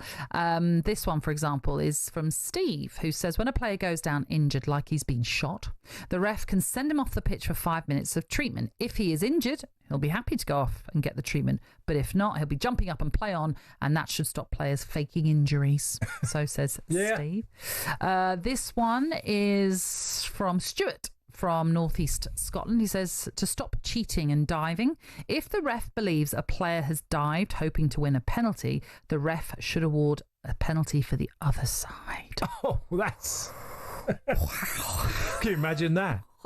Just can't, can you? Oh my God. Wow. Well, it would just be the constant like, what's he given now? We'll all be like, where's he going? All that. Oh, Kieran was saying on the subject, we're talking about points, getting extra points for how many goals you score, for example. Well, Kieran is saying maybe you should get 4 points for an away win. Yeah. Rather than 3. Well, I mean, look, they've changed enormously the point system, hasn't they? And I do wonder whether they're trying to get to a stage where it'd be a higher scoring, scoring in games, and especially in away win, it is way tougher statistically. Mind you, the very best teams try and win home and away, don't they? Well, yes. That's what they do. They go to your backyard and they're trying to beat you at your own place. That's what they do. Yeah. How about a blindfolded penalty shootout? I mean, that would be interesting. Or the option of if a player sky highs their penalty, the opposition wins straight away in a shootout. Oh, that's daft. Well, just sky highs the penalty, and that means they. You've got to at least try and hit the target. Oh, no, well, going over the bar. I mean, come on, it's not rugby now. Come on, you got to come up with these things all together. We've still got a bit of time if you want to send us your own versions of things that you'd like to see implemented, all for a bit of fun this Saturday morning. But right now, it's time for this. Stats. Expected goals. Possession in the final third. Clean sheets. Yellow or red cards. Shots on target. Shots on target. These aren't just any stats. These are Natalie Sawyer stats. Yeah, it's time for our weekly instalment then of Natalie Sawyer, where we will bring you some stats, maybe some trends that have emerged from the past week's action, and then ask Cass to answer a question off the back. So actually something that Leanne Sanderson joined us earlier and mentioned when it comes to the penalty shootouts, or penalties that we've seen in the Women's Euros this summer, including that shootout for England where they beat Sweden, but goodness me, there were a lot more misses than there were scored. 10 of the 20 penalties at this tournament have been missed. So that's a 50%, conversion rate, but a 50% miss rate as well. You know what it's like to score penalties. You've done so at some big tournaments. Yeah. What's the secret to scoring a penalty? Well, mine was low and hard. And I never wanted to blast it over the bar that you mentioned earlier. That was just not on the agenda. I think, the penalty shootout was interesting the other day when England obviously beat Sweden, was that the Swedish goalkeeper was very agile, wasn't she? Yeah. Very agile. And likewise with England goalkeeper, exactly the same, getting across, agility, making saves. Where Sweden got it wrong, I don't think Sweden had the confidence in actually trying to place it where they wanted to. They felt if they placed it, that she was so agile, the Sweden goalkeeper should get there.